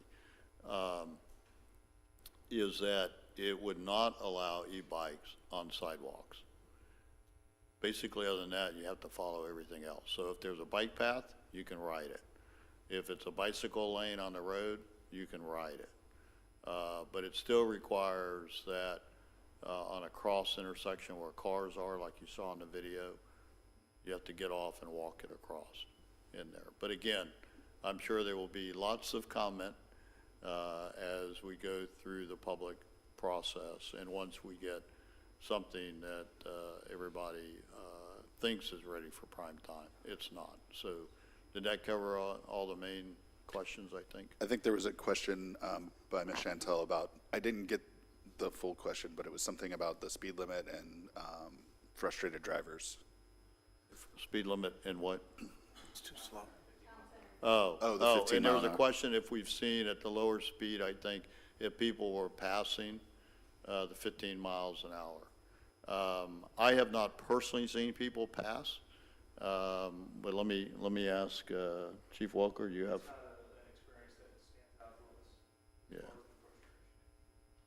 Yeah. So we haven't seen that, but the one thing with Town Center, the speed calming devices on that road will send you airborne if you go much faster than 15. And they're very, I don't like them personally, but they're too high. But anyway, so we have not seen that. Yes, sir.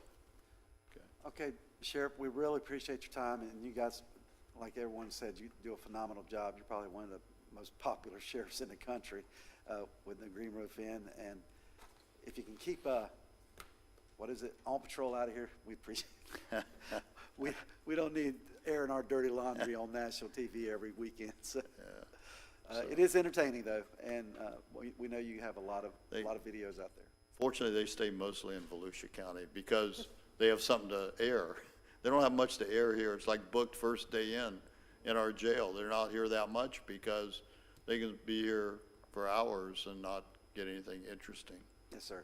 In there. But thank you. I know I've taken a lot of your time. I appreciate the opportunity to speak before you. All right, thank you, sir. Thank you. Thank you guys for showing up with the sheriff. Okay, well, we're going to move on to presentation 2, Flagler County Vulnerability Assessment and Compound Flooding.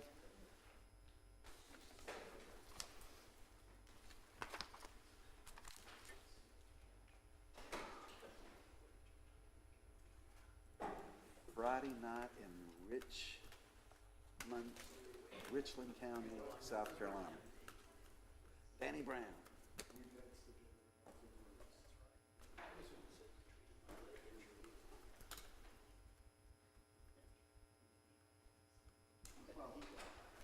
You know,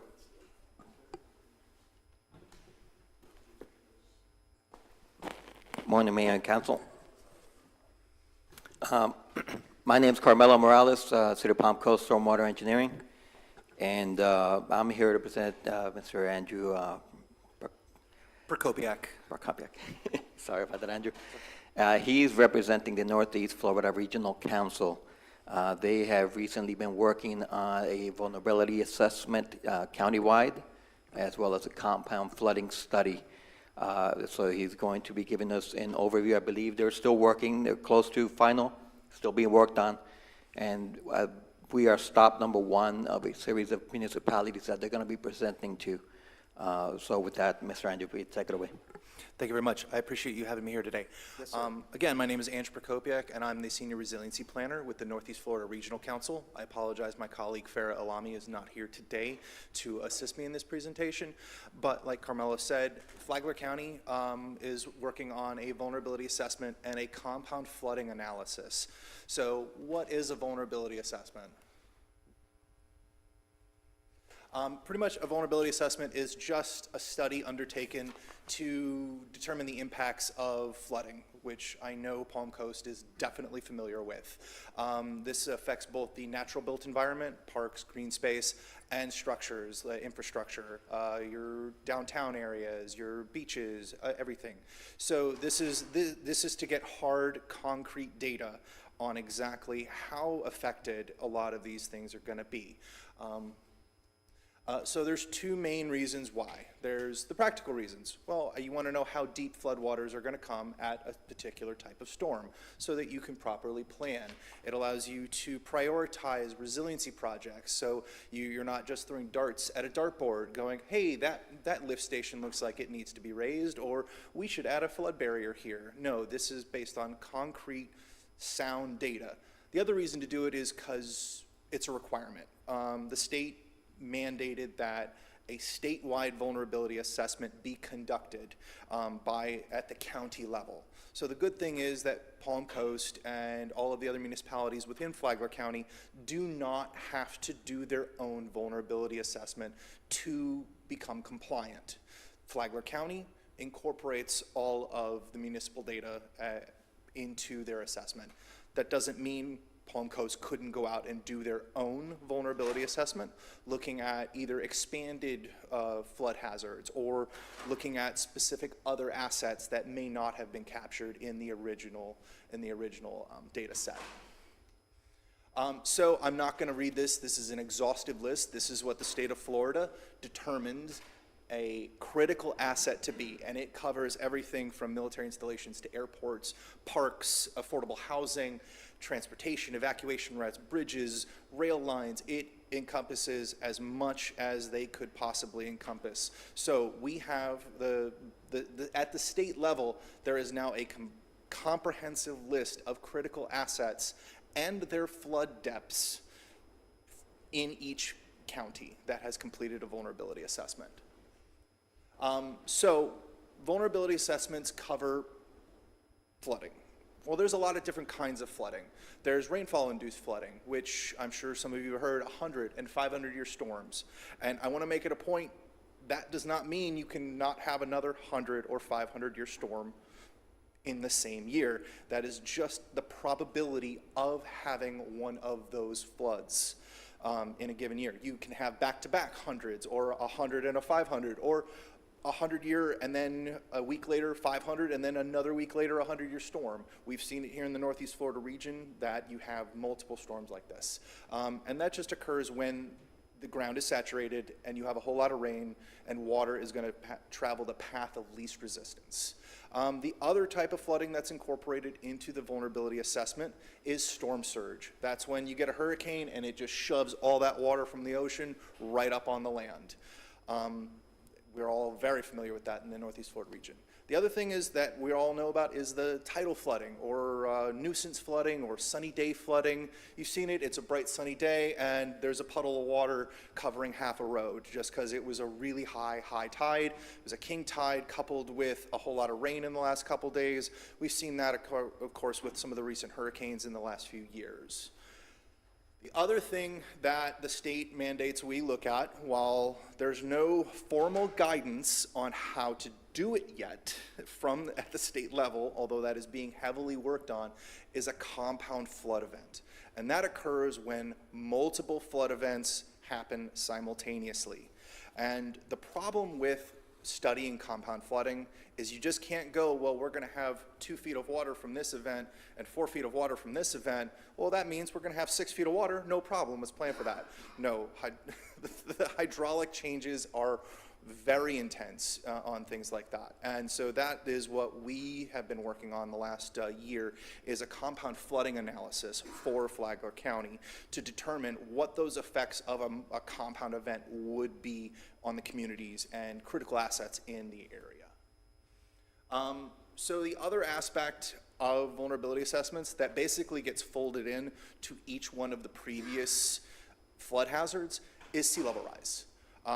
The state recognizes that sea level rise is a threat to coastal communities in the state of Florida, and these are based on NOAA projections 2022.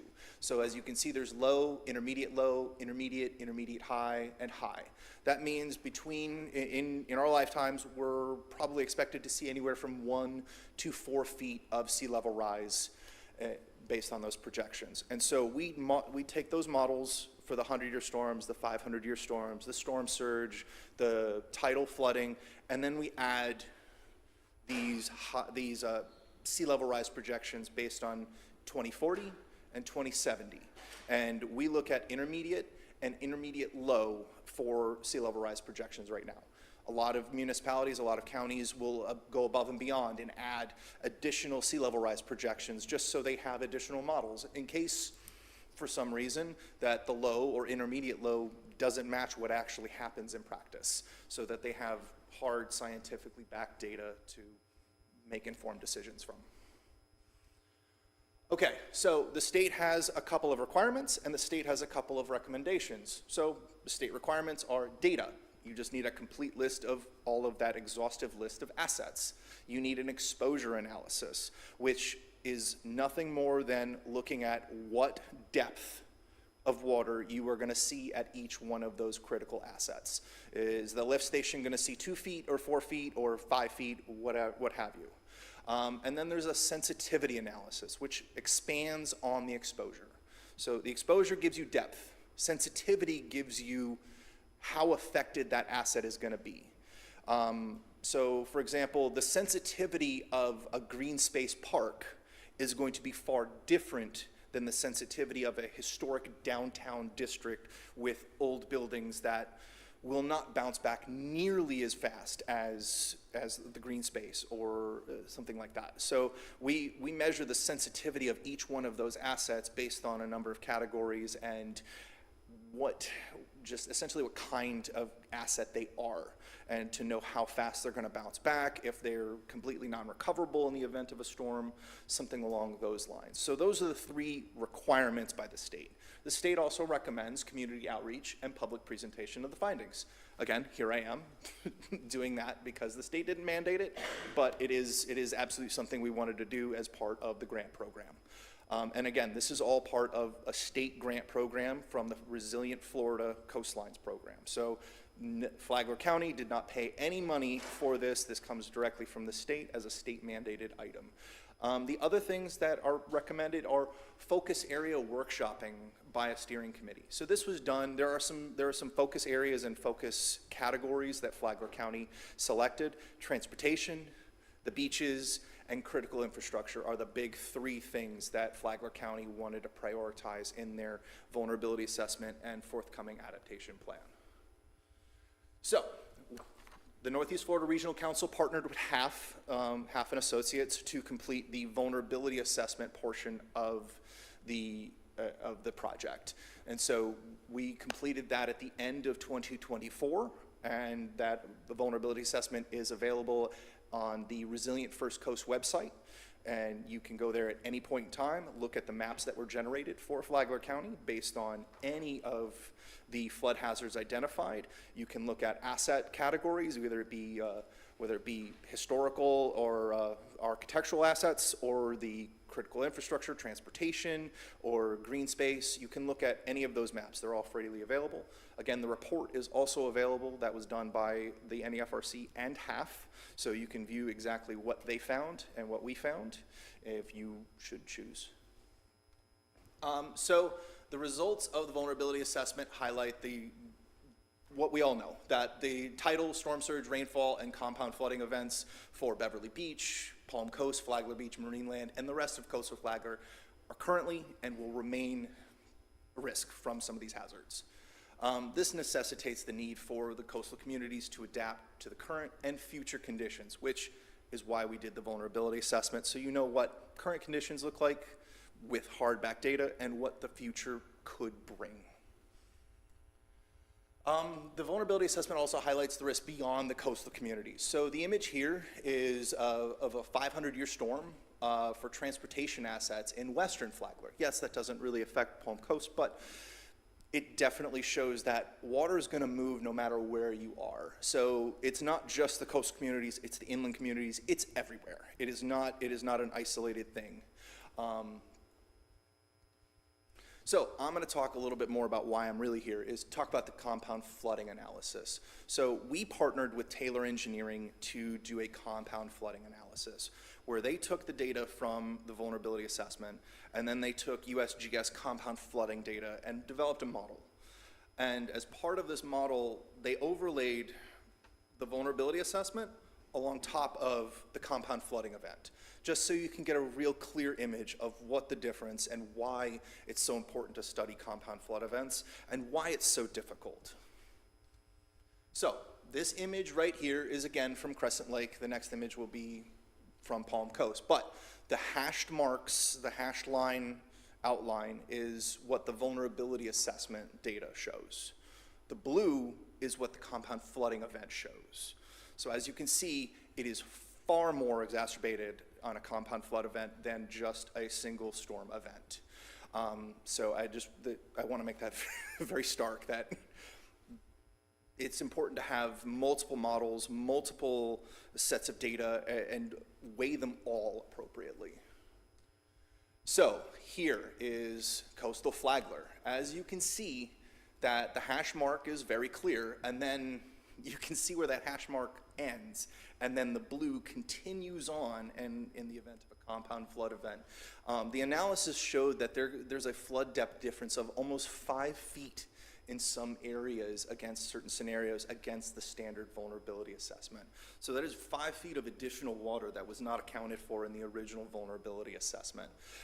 Having this model really will allow the municipalities and Flagler County to prioritize implementation and grant funding and target specific things that will be needed in the future to protect against some of these flood hazards. So this is with a sea level rise projection. So this is a 2040 intermediate low. We saw the curves earlier. This is about 2 feet, give or take, and this is a standard storm event. So you can see that some areas we're seeing almost 4 feet of difference in the flood waters compared to a vulnerability assessment to the compound flooding analysis. It's very much targeted at the intercoastal area, but again, this is just one scenario with one sea level rise projection. So in addition to conducting the compound flooding analysis and the original vulnerability assessment, Flagler County was also given the opportunity to develop an adaptation plan. And what an adaptation plan is simply a list of measures that can be done in the near and medium term. Flagler County and the NEFRC have selected near and medium, so 1 to 5, and then 5 to 10 years out. So these are all measures that could be done in that 1 to 10 year time. And it covers everything from beach renourishment to road raising to bioswales to you name it, it's part of this project. And what the adaptation plan is, it's a key in the door. So to get a grant funding from the state for implementation projects, so you want to raise a lift station, or you want to add flood barriers to your wastewater treatment plant. The state's not going to give you money because you want to do that. You're going to need to have these measures outlined and shown that this is an affected asset. And so this is essentially the key in the door to get you that implementation money, to show, okay, well, we have a ready-made plan, we have an asset that needs protection, we want the money for this because we went through all of these steps to do this. So the adaptation plan is both the key in the door, and it's a list of adaptation measures that can just be pulled from, that have been backed by NOAA, backed by USGS, backed by engineering firms, that these are all the green solutions, is nature-based solutions. So instead of adding a seawall, adding natural landscaping with revetment to help buffer against storm surge. These are all things that are really coming into play right now as the research gets far more intense. Okay, so again, I measured roadway and evacuation routes, beaches and coastal zones, and critical infrastructure. So these are just some measures that I pulled, bioswales and roadway elevations. You can see what a bioswale is. It is a green space that is designed to hold water. So instead of just digging a trench on the side of the road, you dig the trench on the side of the road and then you add vegetation, which contains rooted structures, which will allow water to drain far more effectively. We've all seen what happens when you wipe out a whole bunch of trees from an area and then it rains. That water sticks around a lot longer than it used to. So this is a very low cost, very easy, simple solution to implement into certain areas. And again, elevating lift stations and moving utilities underground, these are massive infrastructure projects that cost a lot of money, but you can't get that money unless you have it identified, so it's kind of a chicken and the egg kind of situation. So how can this be used? So the vulnerability assessment and compound flooding analysis can be used in a number of different ways. You can alter your land development codes. You can put this into your comprehensive plan updates under resiliency or beach renourishment areas, or you can change your stormwater master plan based on this data that you know you're going to see these kind of storm events, and allow you and maybe force developers to plan for additional stormwater ponds more than the bare minimum. These are just some real simple solutions. You can also use this data to prioritize specific projects based on depth and sensitivity, like I spoke. You can also, this is all GIS data. This is all readily available, freely available data, so it can be incorporated into any ArcGIS system and have a dashboard created where you can overlay all these critical assets and look at depths of each individual one and create maps. And so really the sky's the limit with whatever you want to do with it. It's getting it from the maps and the data to the internet. And again, this is the critical infrastructure map. You can go on the Resilient First Coast website right now and pull a copy of that map and look at exactly this. So this is a critical infrastructure with a 100-year storm and you can see that the red is 2, and then 10 feet or more is purple. This does show all the piping and assets and hydrants and everything like that, but it gives you a real good indicator of how you can use this in the future. I just had a quick question. Go for it. So flood depth, so we're talking about water. What amount of flooding is required to compromise this object? Essentially, yes. So this image here is just showing inundation. Basically, we took the map, we took the topography, and then we overlaid the standardized flood depth for this storm event on top of it and color-coded it. So you can see at this particular space, we're going to see this much flood depth. We have an exhaustive Excel document that has a complete listing of each depth at each asset to break down even further. But again, it is easily incorporated into a dashboard. Red, obviously, with the color coding. Is actually, oddly enough, is the least intensive. Okay, so. Purple is bad, red is good. Purple is bad, okay. Gotcha. Typically, red would be. Typically, yes, warning. but the state doesn't have any color coding standardization when it comes to the map generation. Okay. So there actually isn't any real. Yeah, I was confused because my perception was the red was bad, but in terms of the other maps that you showed, Palm Coast Parkway isn't at risk in comparison to other parts of the cities in terms of flooding. Okay. This is coming to the end of my presentation, so we'll get to some questions here. So again, what can you do? What can we provide? We can provide all of the data. We have we have a complete exhaustive list of all the GIS data. It is freely available to, if you have a GIS whiz kid individual, they can absolutely create magic with this information. Again, you can really do all sorts of stuff. We also have additional data and modeling that is not really part of this. We developed an extreme rainfall model as part of a region and statewide multi-regional project to look at future extreme rainfall in the 2040 and the 2070 timeframe. So instead of just looking at this, you can incorporate additional data into that. The QR code here takes you directly to the Resilient First Coast website, where we have our vulnerability assessment portal. You can actually look at the vulnerability assessments of all of the counties in our region, to include Putnam, Nassau, Flagler County. Baker County is still in progress, so we don't have that one, but we have the Duval County as well. So we've tried to create a comprehensive location to keep everything for the region so that everybody can just be better prepared for flooding events. And with that, that is my quick presentation. Thank you, sir. Any questions from the council? This might be a tag team between you and staff here, so feel free to whomever has the answers to jump in. On one of the first slides, you mentioned state-funded resilient projects. Do we have any of those ongoing right now? And if not, do we foresee any that we'll be trying to get funding for? Yep, we don't have any right now. They haven't even made the final report here, right? So once this becomes final, this is certain, like Andrew mentioned, this will be a tool that we can utilize to piggyback off of, right? Our vulnerability assessment of the compound flooding, identify X areas, right? So now we know what our internal drainage issues are, but we can piggyback this report and say, hey, it's identified here. We want to go get some grants, get some funding, whether it be DEP, resiliency grants, whatever it may be, yeah. Okay, so what is the timeline to finalize this? Who does it go to at this point? And then what are the projects that you most often see as a result of these reports?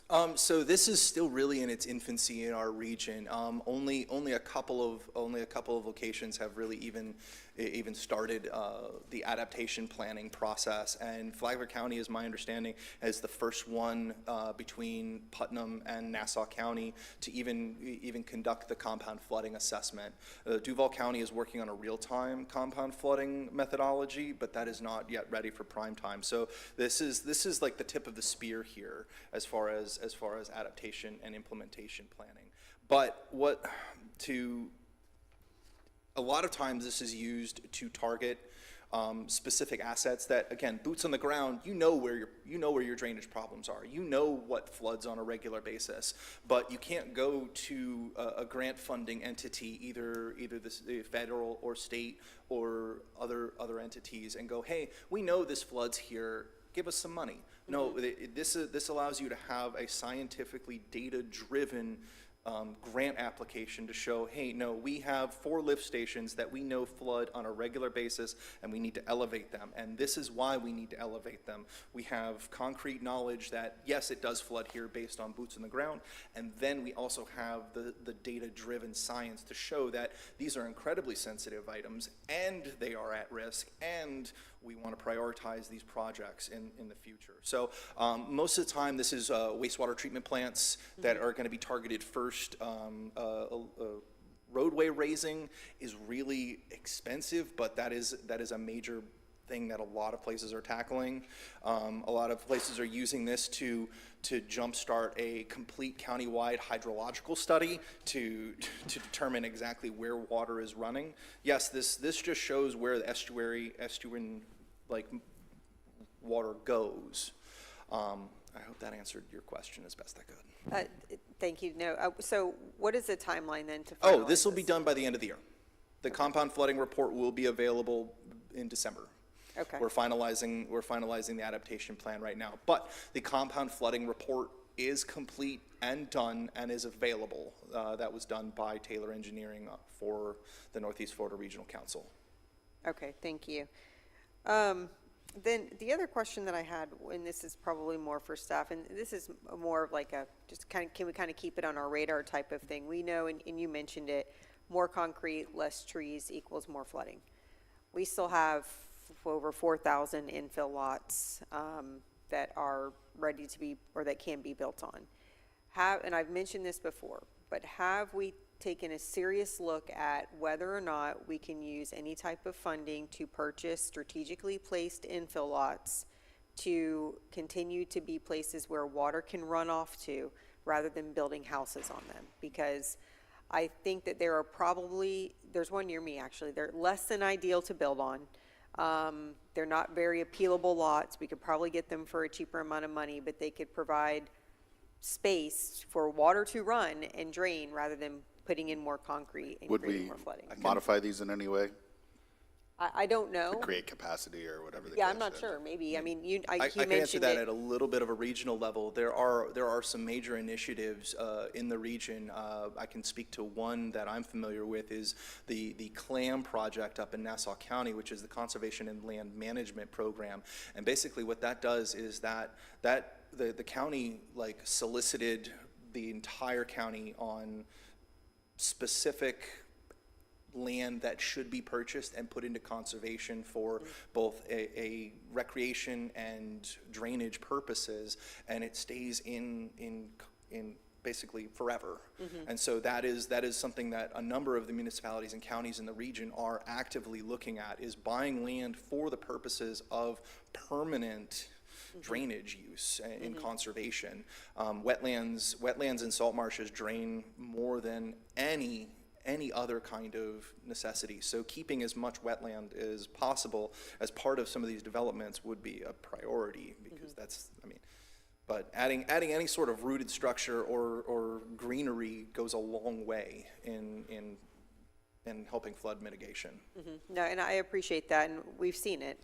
We've seen that the more we build, the less place water has to go. We see it everywhere. Right. I mean, we're in fact, the regional council is working on a region-wide vulnerability assessment to piggyback off the data we have here to identify regional trends in flooding for the entire area.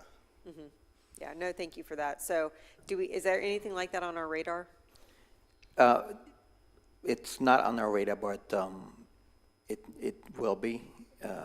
And not just on the infill lots, but more particularly the drop lots, which are kind of part of our infill lots. It is, yeah, they are. Yeah, so a lot of those are already lower elevation, right? They're already receiving the waters and providing that benefit. Right. So maybe there is an opportunity to obtain some of those, and I think maybe HMGP could be a grant avenue through the local mitigation strategy group.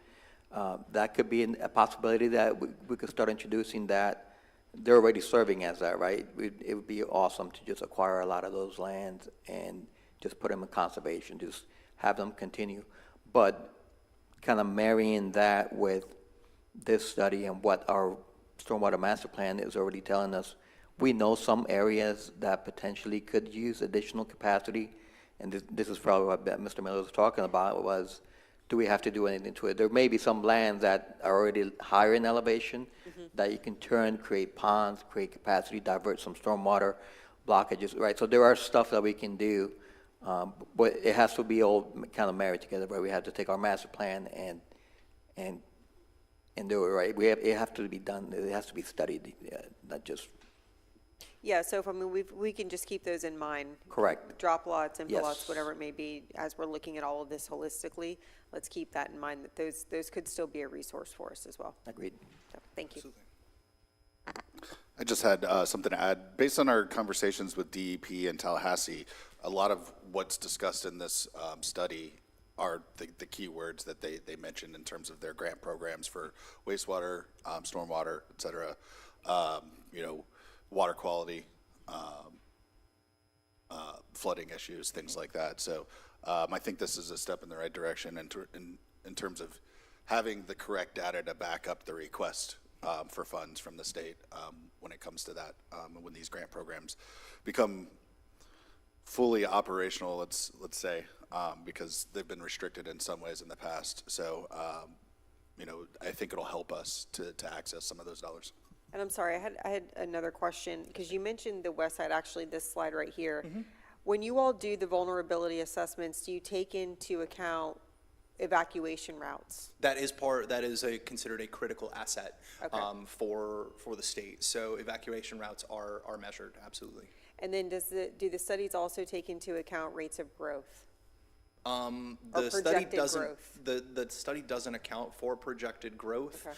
but you can use your own projected growth patterns and where in your your comprehensive plan and land use plan as far as where your future growth is projected, and look at your future growth against some of these maps and some of the, and I mean, you could put all of that on a GIS overlay and see, well, we're expected to have massive growth and things here. Well, what does the vulnerability assessment, the compound flooding study say? Ooh, we should not let the growth happen there, and instead try to push growth elsewhere. That's what a lot of the region is looking to do, is to take this information and help control growth in a more sustainable way. That's going to be key for us. So if we can just be very mindful of using that as a tool. Yeah, we won't be using it just for the tool for grants, right? Well, yeah, I but mean, so- particularly as we get more and more handcuffed from Tallahassee as to how we can control growth in our community, if we can use tools like this to say we will be more resilient if we can control growth in this way or that way, I think we need to do it. We need to use every tool we can to keep as much home rule as far as keeping our community safe and being resilient against flooding. And we've heard discussions of using this as more of a carrot instead of a stick with developers. Be like, okay, well, the data shows that there's going to be extensive flooding in this area. Maybe adding some nature-based solutions to help curtail some of that flood mitigation. And so basically, give the developer a carrot, and the county or the municipality benefits a lot from the nature-based solutions or the increased stormwater pond capacity. These kind of things are active discussion in the region. Yeah, no, I appreciate that. And for community development, Ray, when we're looking at MPDs, some of the big scale MPDs out west, something to keep in mind for sure. Thank you. Yes, ma'am. Yeah, and I'm sorry, just to Yeah, add. I agree with the points being made. Now, the Northeast Regional Council is a true asset for this Northeast region for a lot of reasons. This is a good example of it. This study, they did it. We didn't have to pay for it, and it provides important information, not just to us, but as we go forward, whether it's legislation or requests for grants, things like that, it gives you a basis. If you don't have some kind of independent analysis like this, you really get hurt when you go up against other people looking for the grants. So the Northeast Regional Council does provide this kind of support throughout this seven county area here in Northeast Florida, and it's a good example of how they can really help. And one of our reps is on it. I was on that board for a long time, and we've been very active in the county. And I think the city, I actually had to force somebody from Palm Coast to get on the council here a few years back. It does help, and so it's important for us, I think, this point I make is to keep a rep on that council to make sure we're represented properly and get our fair share of the funds. Thank you, sir. Thank you. Appreciate Thank you, sir. Anything else from the dais? Carmelo, were you trying to jump in there? Yeah, I just wanted to add one last thing. That watershed master plan, right? So, and our stormwater master plan. Our stormwater master plan was late 2019, right? So it's already about 6 years old. Within the next few years, it should definitely be updated, right? Just kind of take a look at it, revisit what projects were accomplished off of it, what is still important, anything new. But watershed master plan kind of ties into this, right? Identifying what are the watersheds, right? Where is Palm Coast Parkway draining into? Where is the S section? Where is the K section draining into? And tying it with land development and potential code stuff, right? If there's areas that are volume critical or volume sensitive, maybe we need to up the code a little bit more. Perhaps new development within there can retain more X amount of water, or right? We need to study it and so we could have better future growth. Yeah, thank you. That was just what I wanted to add. All right, thank you, sir. Anything else? All right, sir, stand by. Andrew, we're going to open this up for public comment, so if you have the follow-up, okay? Of course. All right, we're going to open this up for public comment. Does anyone have any public comment concerning this presentation?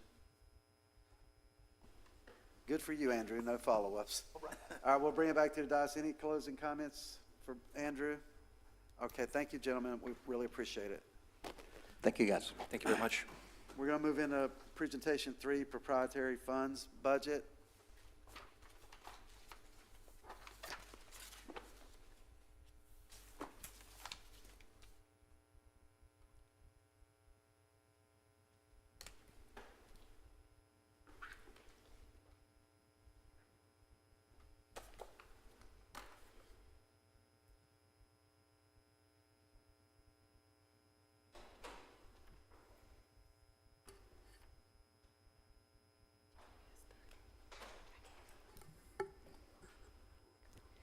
Good morning, Mayor and City Council. Gwen Ragsdale, your Budget and Procurement Manager. Staff is here to present to you today the proprietary fund budgets.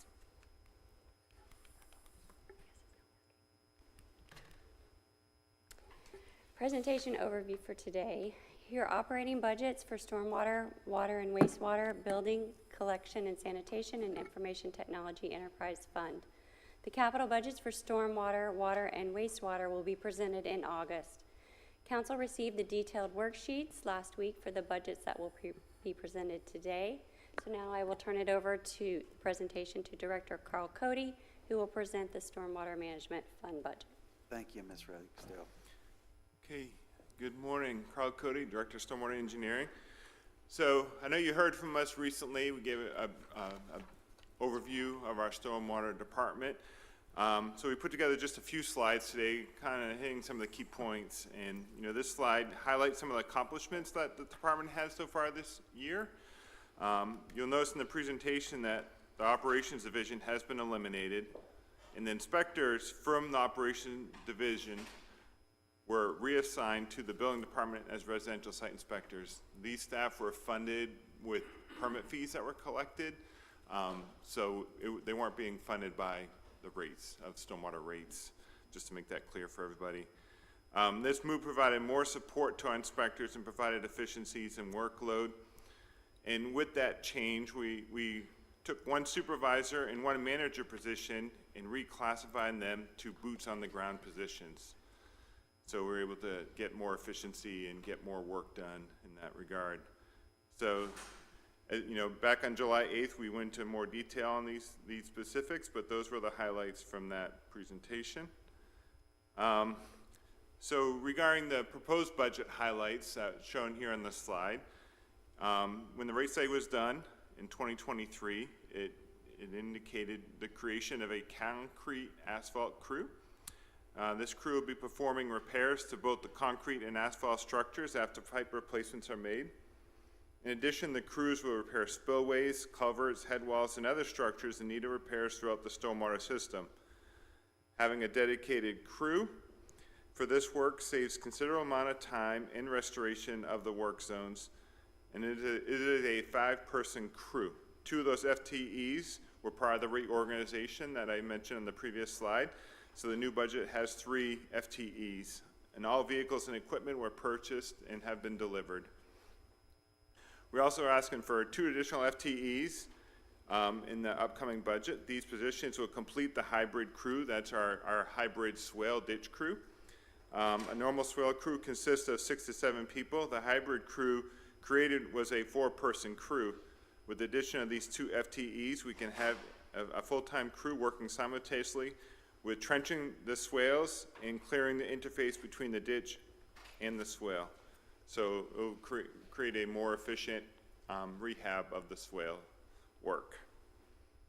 And then, as discussed in the July 8th, the department is evaluating contracting swale regrading to complete the backlog of the work orders. That contractor has been on site for about a week now, so they're working their way through, creating their process, working things out. So, time will tell to see, how effective that will be.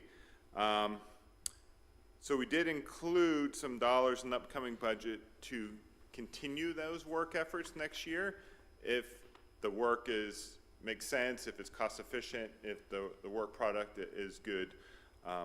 We had some dollars allocated for that so we can continue to make headway on the backlog of swale work orders.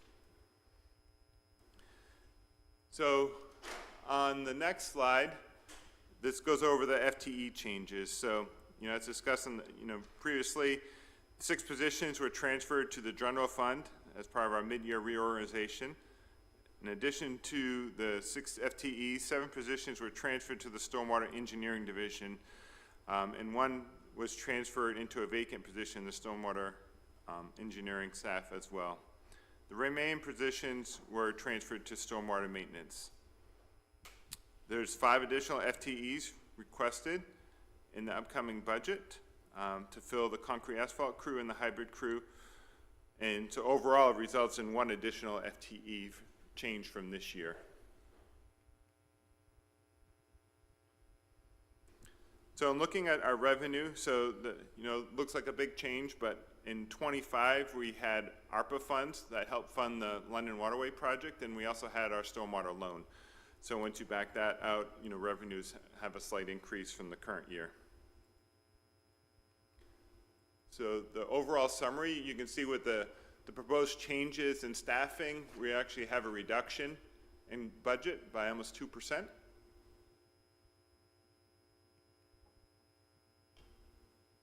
Our maintenance staff is an increase of 12.6%, and it's really due to the additional personnel of the transfer from the staff that moved over from operations, as well as the additional staff we're requesting in the new budget.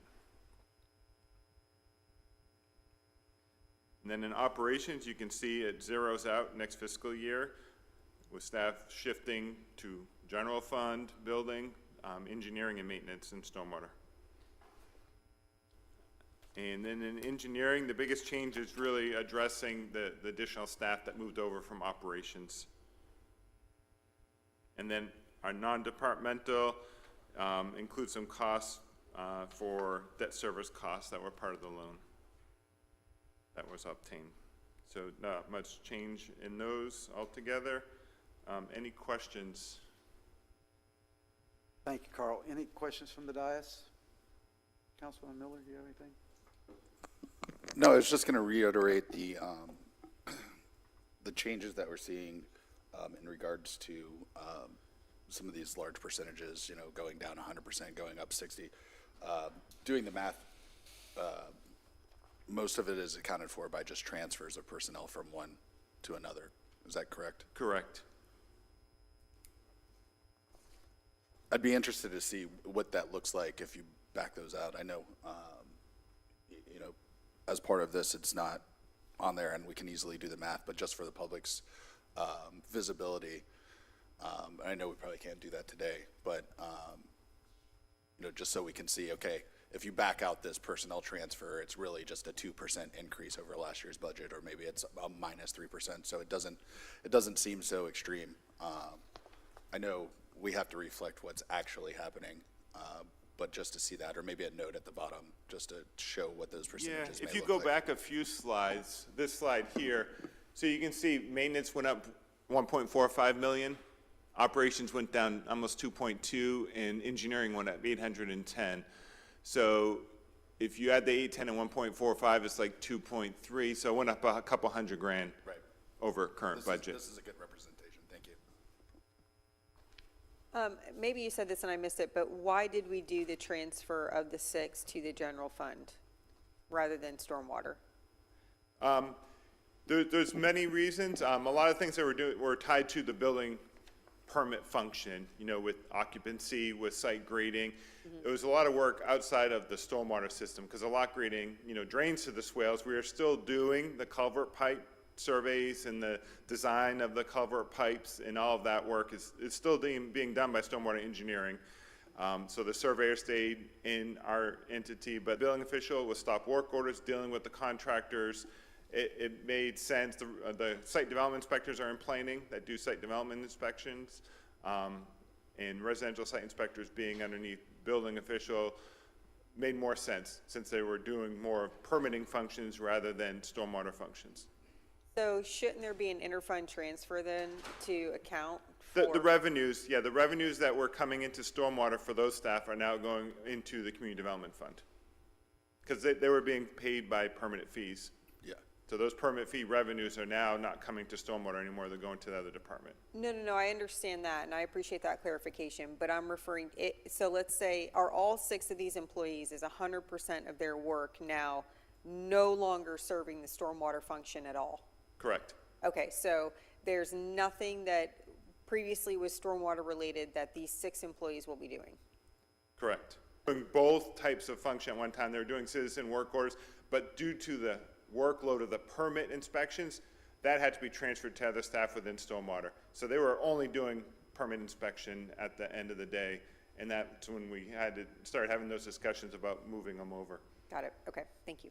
And this is cleaner in terms of funding, right? When you're paying potentially part of what their services are with stormwater funding because they're doing like a hybrid role versus now just doing a building related role, then they're being paid by the permitting fees rather than by, user rates or stormwater fees or whatever the case may be. Yeah, no, I agree. My concern was that if stormwater-related work was still being done, then there needed to be a transfer of funding for that over to general Yes, fund to yeah. account. But if that's not occurring, then we don't need to worry about it. Correct. Okay. You got anything, Councilman Silva? No, I think it looks like just trying to make things work better, more efficient. All right, thank you. Anything else, Carl? No. Okay, we'll open this up. Thank you, Carl. We'll open this up for general comment. Hang out for a second. Oh, I'm sorry, my bad. Thank you. Pete Brissell and myself are going to present the water and wastewater utility operations budget. City Council adopted in March of 2025, Ordinance 2025-04, revisiting the rates and charges of the city's utility system, providing for annual adjustments of all utility rates and charges to account for inflation. This budget accounts for the proposed rate increases as per the ordinance. The department's vision, mission, and values are critical to maintaining a reliable, strong, and efficient organization.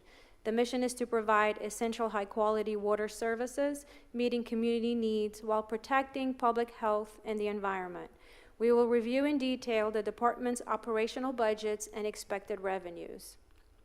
There is a total of 1 new FTE added to the utility in wastewater treatment plant number 2, and that is for a utility systems operator. There were 2 FTEs moved from customer service division to the utility administration division, and 1 FTE moved from the utility finance to the wastewater treatment plant number 2, and that was for a lead position.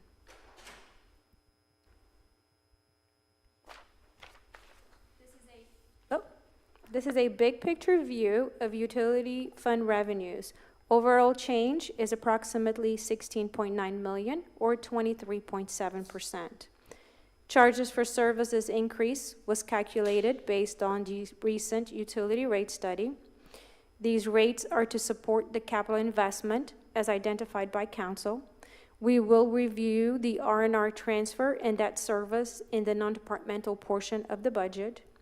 The $750,000 in grants added to fiscal year 2025 is for the expected Hurricane Milton reimbursements. We are currently working with FEMA, but the progress has been slow. We have not received any obligations to date. Other revenues include interest income on our investments, as well as insurance settlements from Hurricane Milton. Appropriated fund balance, as in past years, continues to be used for one-time capital type expenditures, as well as R&R transfers, as we will review in the non-departmental budget. The rate study completed accounted for usage of fund balance for R&R projects. Next is big picture summary of the utility expenditure. Can I just ask a question? Sure. On the fund balance appropriations, why is that in a negative balance? So the negative is the change between, it's a decrease from 25 to 26. Looking at the change, okay. Yep. Yeah, so we're reducing that amount. This is based on state appropriations? No, so that is fund balance that's being used in the budget. That's your fund balance appropriations. That's actually usage of reserves. Okay, thank you. You're welcome. And as I was saying, the summary of expenditures, we'll review those individually in the next few slides. So I'll now turn it over to Pete Good morning, Mayor and Council. Good morning, Peter. I'm going to go over each division one by one. So I'll starting out with the wastewater pumping division. They're responsible to pump the wastewater from the collection system to the treatment plants. So on this particular division, to meet the city's required cost reductions, the wastewater pumping division identified and implemented cuts totaling a little over $146,000. This was to maintain operation budget level to be consistent with the recently approved rate study. We will continue to monitor and adjust if needed in the future. Moving on to wastewater collection, this is defines all our wastewater pipes going from the pumping lift stations to the wastewater plant. In this division, in the wastewater collection budget for the upcoming fiscal year, you'll see a reduction in operational expenses, specifically in the fleet replacement allocation. This reduction is because we are purchasing a new vacuum truck using funds from this year's budget, because that major purchase is now being addressed. Next year's operational allocation for fleet replacement will naturally be lower, as there is no large vehicle replacements planned for that cycle. Okay, wastewater treatment plant number 1, a reduction in operational expenses for wastewater treatment plant number 1 is primarily due to a strategic decision to shift certain equipment-related costs to the capital repair and maintenance R&R funding.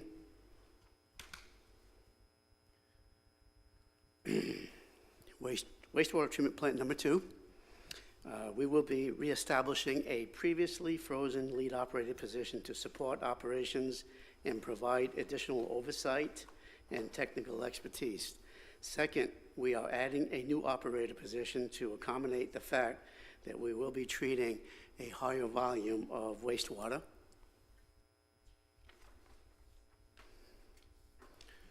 Water treatment plant number 1. This budget remains relatively flat. We don't really have any increases nor decreases, so that's probably going to remain as is. Water treatment plant number 2, as flow increases, water treatment plant number 2 will experience operational demands such as chemical applications, electricity, and sludge hauling to ensure we meet all regulatory requirements and maintain high treatment production and standards.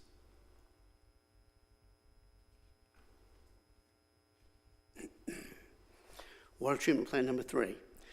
The increase in the operating expenditures is due to the reestablishment of a regulatory-related expense that was previously paid out of a different division.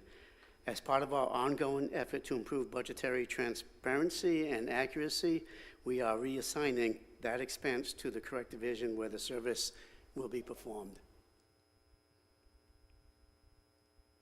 The Water Quality Division. The proposed budget for the Water Quality Division reflects a 14.7% increase for the upcoming fiscal year. This increase is primarily driven by the need to maintain regulatory compliance related to sampling and laboratory analysis. As regulatory requirements continue to evolve, particularly in areas such as emerging contaminants and stricter testing schedules, we must ensure that our sampling protocols and analytical capacity meet all federal and state standards. The increase also accounts for the additional supplies and materials needed to properly collect, store, and transport compliant samples. The water distribution. As part of the water distribution budget outlook, we want to note that meter installation projects may decrease in the upcoming fiscal year. This is largely due to a reduction in new construction and development activity.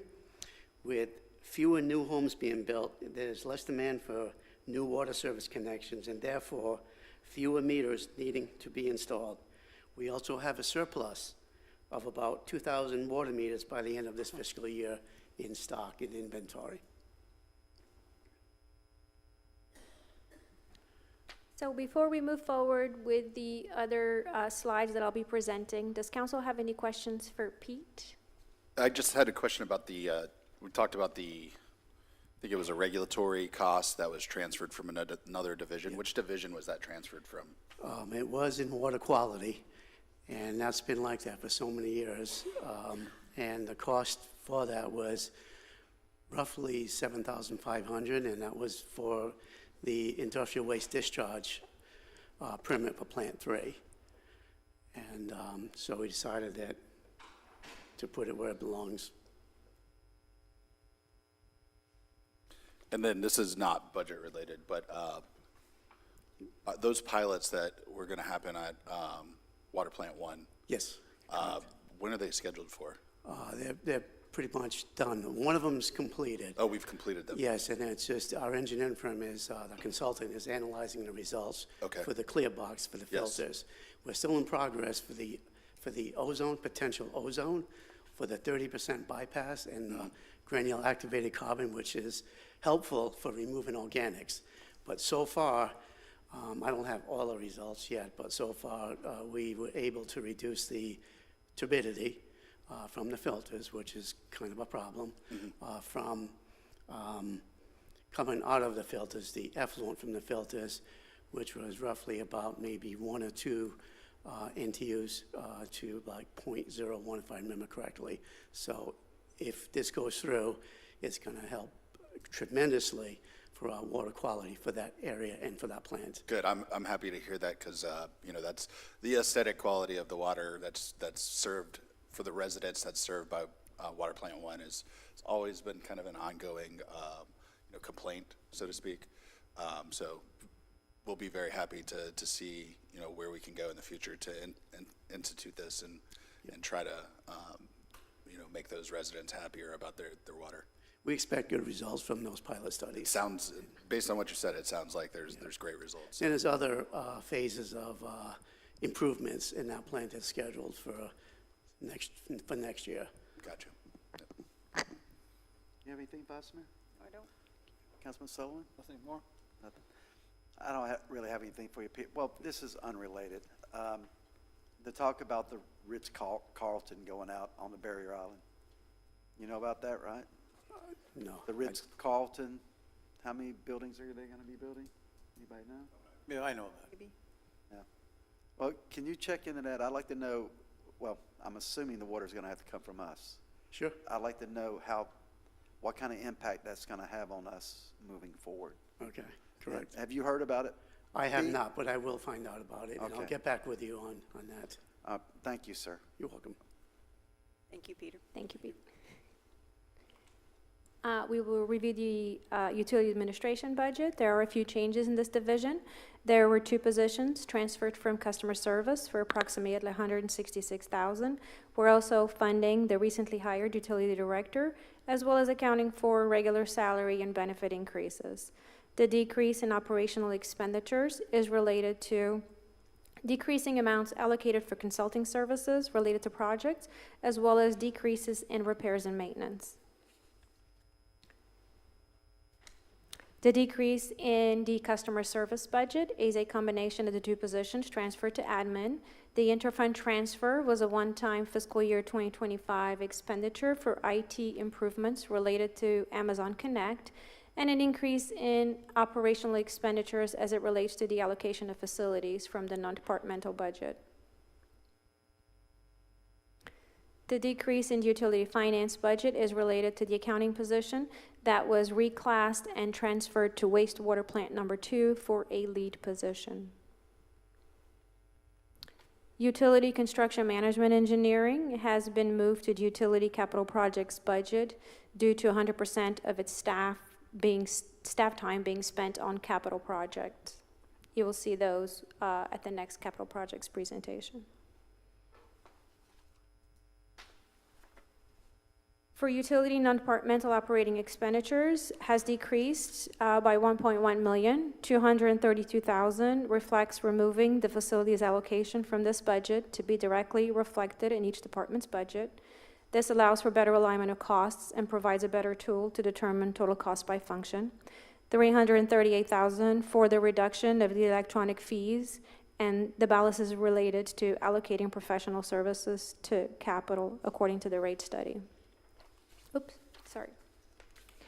As you can see, interfund transfers have increased as planned to provide additional funding for R&R projects, and the debt service accounts for the issuance of the 2025 utility revenue bonds. Both of these items are as outlined in the rate study. Do we have any questions on the utilities operational budgets before we move forward? Any questions from the dais? I have a quick question. Commercial hauling, is that its own enterprise fund, or is that in and out of general right now? So commercial hauling as the revenues? Mm-hmm. Okay, so those are accounted for in the general fund. That's what I thought. Okay. Yes. All right. Thank you. You're Appreciate welcome. Want to have anything else? No. Is that, you're referring to commercial trash? Yeah, like the franchise fees we collect. That's right, we do have a franchise fee on that. Okay, Helena, go right ahead. Thank you. We will move forward with the building permits fund. Budget highlights for building fund: a decline in permits equates to a reduction in revenue, so the expenditures have been reduced to account for this. Currently, the 10% permit fee reduction that has been in effect for a year and a half now is projected to end, and a fee study is proposed in this budget to ensure that we maintain cost recovery for the fund.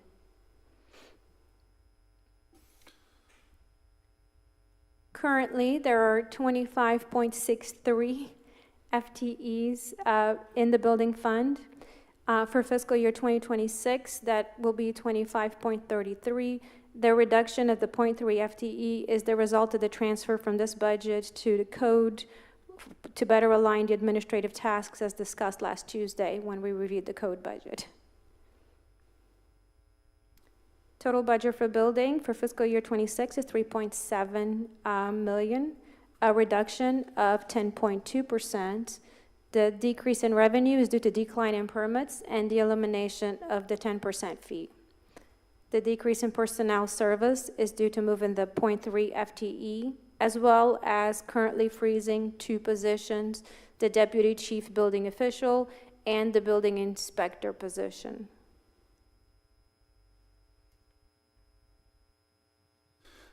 Do we have any questions? Building. I have one. So do we maintain a reserve balance for this fund? Yes, we do. So currently, previous council's decision was to reduce that reserve, and that was the issuance of the discount, right? Okay. It was at 50% for a while, and then I believe last summer, if I'm not mistaken, the discount was reduced to 10%, and now we're proposing to eliminate the discount. And so what do we currently have as our reserve? So the June 30th reserve was at 1.8 million. We are under the 2 million target, but we are allowed by statute the average of the previous 4 fiscal years, which that would be more around the 4 million target. So 1 year's worth of expenditures, essentially. So 1.8 would be about half. Yes.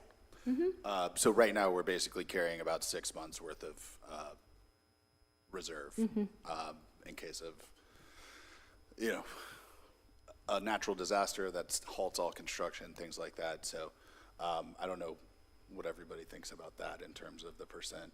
I mean, I'm in favor of getting rid of the discount altogether. Let's fund it to the max amount we can. We do need some sort of process because we're only allowed to carry the average, that if we start coming up to that number, that we've got to reduce automatically because we'll be breaking the law if we're holding those dollars. Well, I think we can. You can refund. Well, we can approve getting rid of the discount now and then put it back in place if we need to in the future, right? Yes, so that is a available tool. What we are proposing is a fee review. The last review was done 4 years ago. So I think it's time to update, right, our rates to make sure that we're going to be at a target that we want to be therefore avoiding, right, either overage or under. I would agree. I think depending on how that is, I'm not sure how we can write these rates, but something that we have our rates, and as we approach the cap of what we have administratively, they could be reduced to prevent us from going over.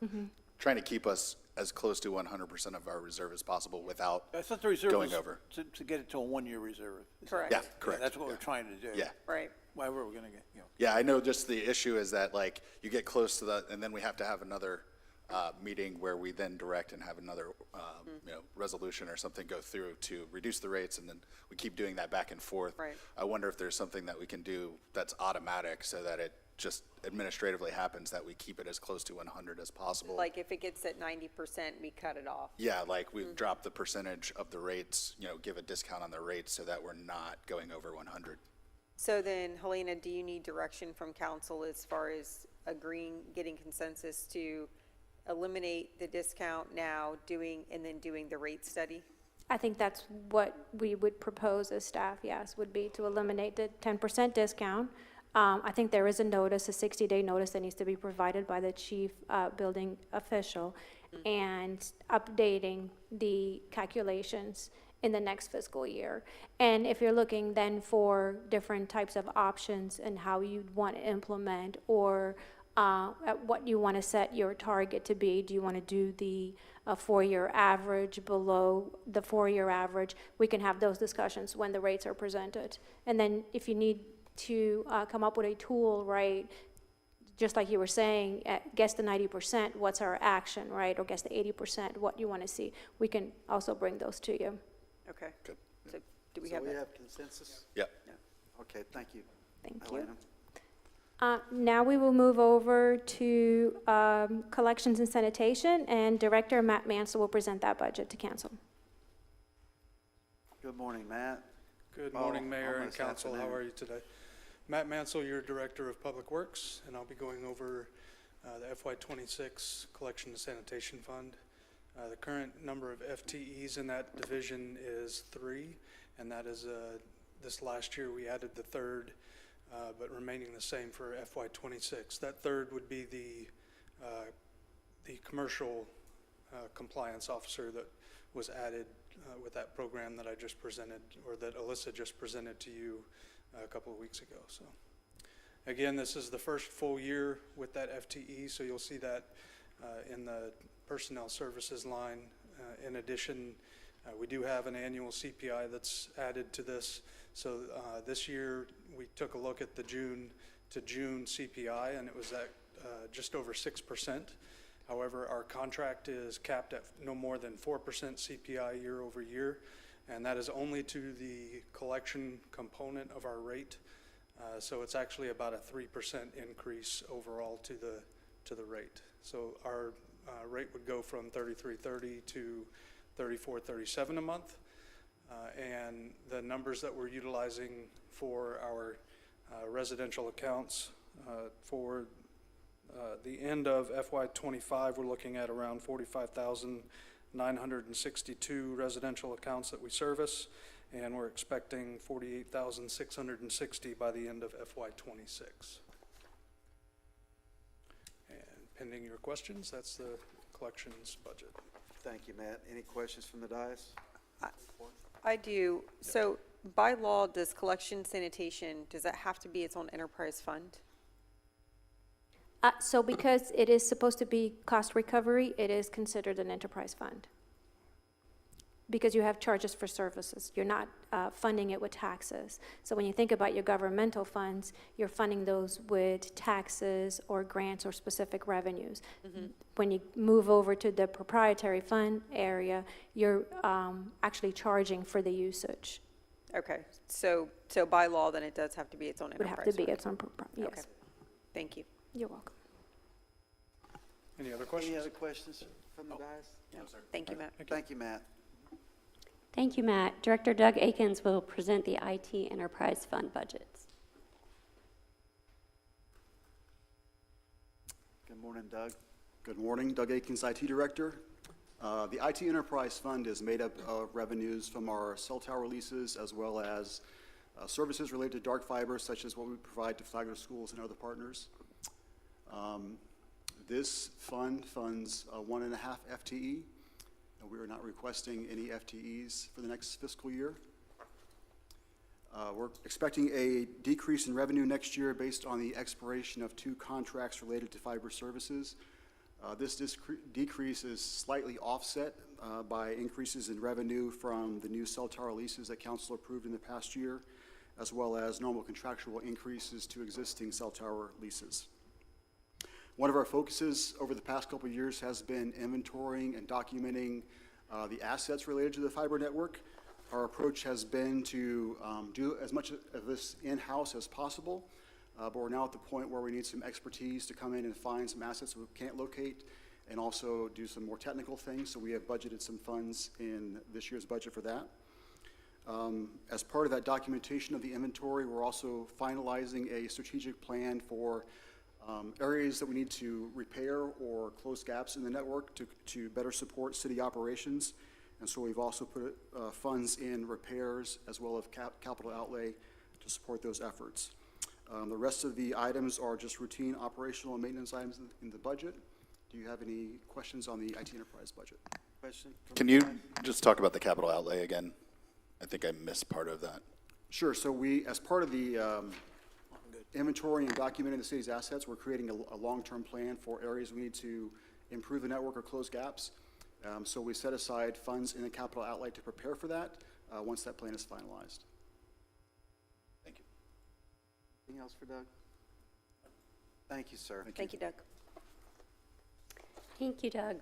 Here's a look ahead. August will be our capital budgets and the final proposed budget. And then in September, we will hold our 2 public hearings. We want to remind the public that access to this presentation, as well as the budget worksheets and previous presentations, are available by clicking the budget preparation tile on the city's website. And that concludes our presentation. Thank you, Ms. Helena and Ms. Ragsdale. We're moving on to, oh, I'm sorry, Bless you. public comment. Is there anyone, I'm sorry, Tony or Mr. Webb, you have any public comment?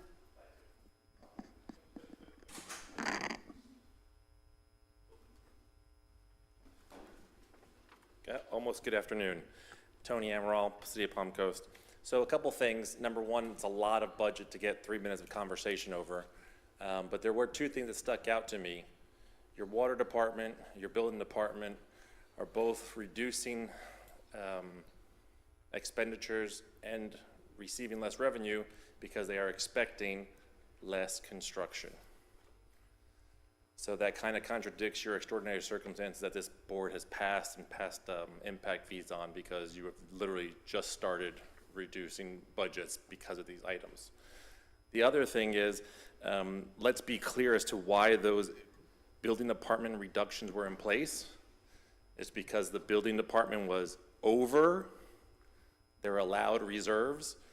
So those reductions were not just random reductions that were given because we had nothing better to do than support builders or anything like that. It was because by law, you had to recover and give up those costs. And that's why you brought in a study, which was a good thing, because that study found that there was misappropriation of monies from stormwater, 3 years. So the review was necessary. The review now, I understood it back then, was it was kind of in a spreadsheet format. They plug in the numbers, they can get their new fees in-house, if you will, adjusted on a more regular basis, because the building department to date has never lost a penny than what they've spent. It's always been your sheds, your pools, your homes. Every permit we supply has technically been overpaying for those permits based on all this information. So I want to be clear, the reducing the fee is not because you're reducing a whatever you think it is. It was because it was required by law to compensate for the overcharges that have been historically shown through that department as a proprietary fund. So I do want that to be very clear. Thank you. Thank you, sir. Anyone else for public comment? Seeing no one come forward, we'll bring it back to the dais. Any closing comments? Yeah, I have a comment. So the reduction in operational expenditures is not due to any overage. It's because we did not raise rates enough to fund natural increases in the operational costs to the utility budget. That needs to be emphasized. We only raised rates to ensure we could put money, we could fund R&R, and knowing what we have to do for really R&R, but wastewater treatment plant 1 and the expansion related issues that we're going to have to address. So that's really important to emphasize. As far as the building fund goes, we understand that there are state statutes that require us to only, or I guess limit what we're able to fund as a potential rainy day fund, you know, in that contingency budget. But I think it's incumbent upon us to come up with the policy so that we're not constantly playing this rigmarole of, do we go up, do we go down, what is the threshold? And I think based on what you were telling me, Helena, that's what we're working towards. So I look forward to seeing that presentation so that we can just come up with a policy that says, once we hit this threshold, these are the steps that we're going to take to make sure we remain in compliance. So thank you. Yes, that is correct. So we are allowed basically the average of the past 4 years, right, which would put you right at a 1-year reserve, which is what Councilmember Sullivan was saying. It was council's decision a few years back to have the target of 2 million instead of the 4 years. That's why you're right at that 50%. I think we're at 47% right now. So it'll be up to council to set up what you want that limit to be, and then the rates will be calculated to that. Yeah, and I also have to say too, because of the state legislation that is being put in place between last year and this year, they have now put more burdens on us to expedite reviews. There are more policies or laws in place that really put a heavier burden and responsibility on our building department to fast track certain things, which we've already talked about. Impact fees cannot pay for those types of costs. They can't pay for that type of personnel. Even though it is an expensive growth, personnel cannot be paid for that way. So these are the reasons we are having to battle with those increased costs. I think we're adding personnel to building and planning to review all of these things. So it's just very important to understand that we have to do what we can with the funding that we have to make sure that we are using impact fees in every single way that we can, because we cannot use them for other growth-related costs that we're going to see. We actually saw that from the sheriff's presentation. To your point, Mayor, we can't pay for deputies with impact fees, even though that's a cost of growth. So again, as we look at the budget as a whole, and we figure out how we're going to what money is fungible and which monies are not, and how we're going to dedicate them, it's important to not look at these things completely in silos. Thank you. Just wanted to add, Tony, I think that's the whole point, is that we're trying to find a process that makes it more fair, and somewhere down the middle that we're collecting these, but we're not ping-ponging back and forth between rates, because now we're over, now we're trying to get back under. All right, thank you, sir. Anything else, Sullivan? More than that. Anything else, Helena? Thank you. Thank you. No more public comments. All right, we're moving on to item 4, the presentation strategic action plan dashboard demonstration. We got Ms. Johnston on here as the demonstrator. You're going to take care of it, Brittany?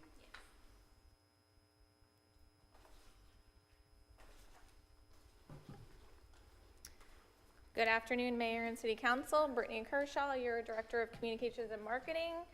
And I am joined by Zach Bauer from our IT department, and he is our programming wizard. Official title. I didn't have the sheriff's either. Let me pull up our city website so you can see it. Okay. So today we're here to show you an exciting new tool that's going to help provide even more transparency to both you, City Council, and to the general public. And we're going to introduce you to the new Strategic Action Plan dashboard. This is a public-facing tool built entirely in-house by our incredible team, namely Zach, who's going to walk you through the dashboard and Cynthia Schweers, who is our customer service manager, as well as a lot of additional staff who have helped make this successful.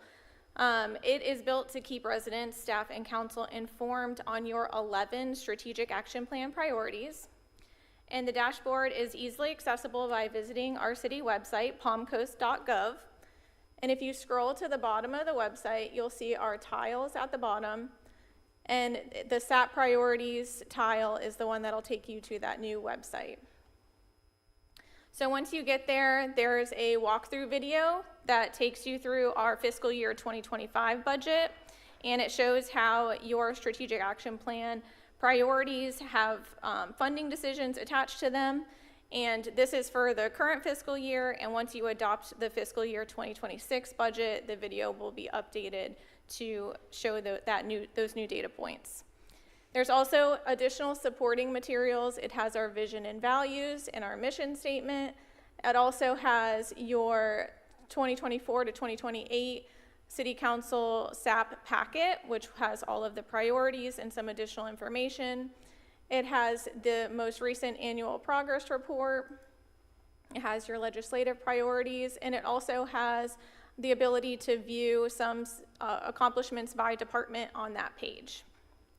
But the main event that we wanted to show you today is your pillars of priorities. You have 4 pillars that each of these priorities fall into. And so these pillars are clickable, and once you click into them, you'll be able to see the different objectives for each of those pillars. So each objective has some strategies and tactics attached to it, and it breaks down each objective clearly so that you can see through the status bar the progress. It is important to note that most of these objectives were adopted just this summer, and they align with the fiscal year 2026 budget, so you will see that some don't have a lot of progress at this point, but that is because they are for fiscal year 2026. So I'm going to let Zach talk you through some of the functionality of the dashboard. Hello, Mayor and City Council. Zach Bauer, IT Senior Programmer. Basically, we sat with all of our departments and determined that making something in-house would be the best decision for efficiency. And going along with efficiency, we came to a conclusion that we wanted a software where the different departments are able to update quarterly or sooner to continue that transparency to citizens. And so doing so, how it works in the back end is that citizens or city staff is able to update quarterly, and that will automatically generate a AI automated summary of that tactic. So we're leveraging some really cool technology in doing so. So if we scroll down to some of these tactics, you can see that based off of everyone's city staff's, what they inputted towards each tactic, you can see a summary for that, so and the progress related to that. So each one of these you can click into and see that each kind of tile has a percentage associated to it, as well as the progress that is aligned with that certain tactic. So it's sorted by your overall goal of this, through your pillar, and then you have your objectives, and then your strategies, and then each tactic that goes along with that strategy. And so you can see an overall view of that, the current average progress related to that, as well as just kind of an overall view of the entire progress of your SAP priorities. The next phase of this, we're hoping to bring in KPIs, and so with that, we're going to meet with all the different departments and set up automation to occur. So as city staff is implementing KPIs and hitting those metrics, we're going to be able to display that automatically through a dashboard similar to this. I think that's all I had. I don't know if you had anything. No, I think this is just another way to show the public and for you, City Council, to stay on top of where we're at with these. I know a lot of these are talked about in these council meetings, but having an access point that you can view at any time, I think is beneficial to both you and the public. So your charter review committee is one of those. So you'll see that you've formulated your committee now, and then the next step will be that they're going to facilitate some public input opportunities. And then eventually that team will present their findings to you, City Council, for recommendations. So just one example of how you can track these objectives throughout the process and have it public facing so that the community knows where we're at with these different priorities. I just have one. Yes, sir. Just a quick question, being old-fashioned. Is it always going to say if something is AI generated? Will always have that little thing that says AI generated? So we wanted to add a disclaimer because with AI, you don't know exactly what's going to kind of spit out. We've added a lot of measures into that, and so if it is AI generated, it will display it. Okay.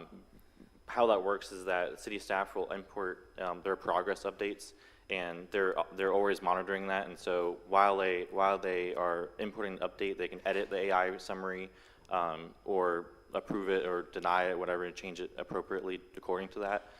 If you do click on the AI generated button, it will kind of illustrate that this is a summary made from AI, and just to kind of take it with kind of a grain of salt in a way. And of course, if you want any changes to that, as far as city staff can go in and change that summary when they go and update the progress. Anything else? If that answered your question. So those are generated from progress notes that our staff Correct. are writing into a specific strategy, and then it's a summary of those based on Correct, AI. yep, and it only will come from that, so it won't take, context outside of what the notes are. It'll It's only not coming from summarize the it. web or Correct, something like yep. that. Gotcha, thank you.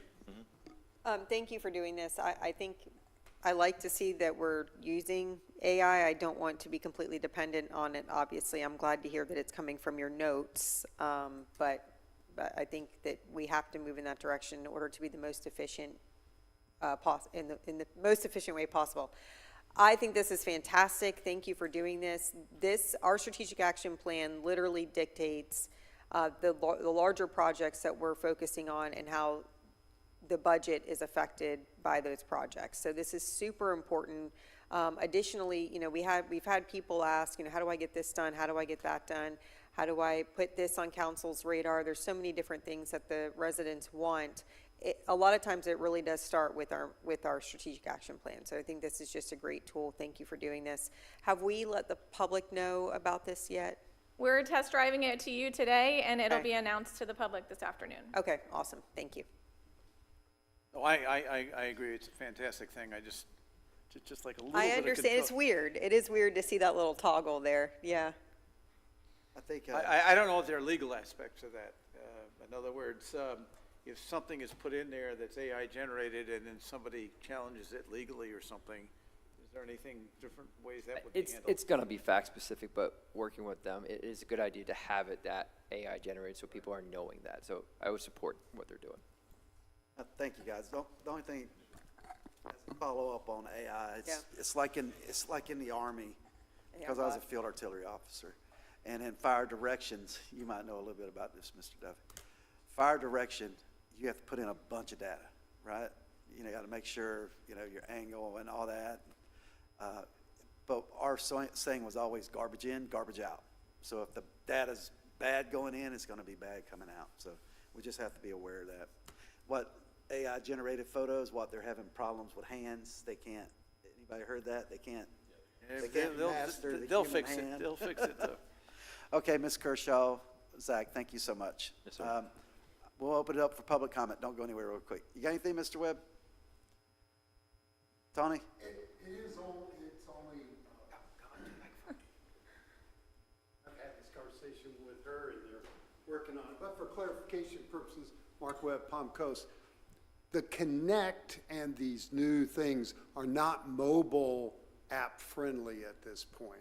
It needs to be, you need to be on your robust laptop to access, because I just tried to do it, and many apps that we're faced with that we use every day that we want to use and we're on your phone don't work because there's a whole different driven mechanism. So communicating the access and how to use our Connect website should follow up with on your laptop or your computer.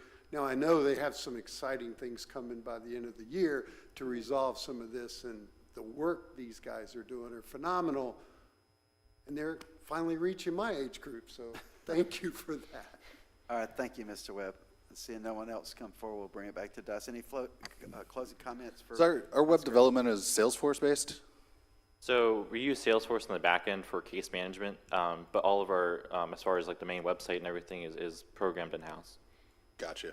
Yeah, I was just confused because Salesforce obviously has built-in mobile functionality and things like that, so I would have expected it to be automatic, so to speak, out of box. That's all. When we develop our app, and I know we're kind of rolling it out in parts, so the app part portion that's going to be rolled out by the end of this year isn't the fully built-out app, but will the SAP be available through the app eventually? Is that a plan? Yeah, I think eventually once we roll into different phases of the app, we'll probably get to the point where we'll implement like internal pages, forms, SAP priorities. I think we're going to kind of implement that into our workflows. So anything we're adding to our website, we're also kind of adding it to the app, but I don't think we're at that point yet. But once we obviously, get the app rolling and out, and that's our goal. Okay, awesome. Thank you. Anything else? Thank you, Ms. Kershaw, Zach. Thank you. Good stuff. We'll move on to 5 resolution. You want to read that one, Mr. Duffy, please? Thank you, Mayor. We have a resolution for 2025 approving the Community Development Block Grant Federal Fiscal Year 2025 Annual Action Plan.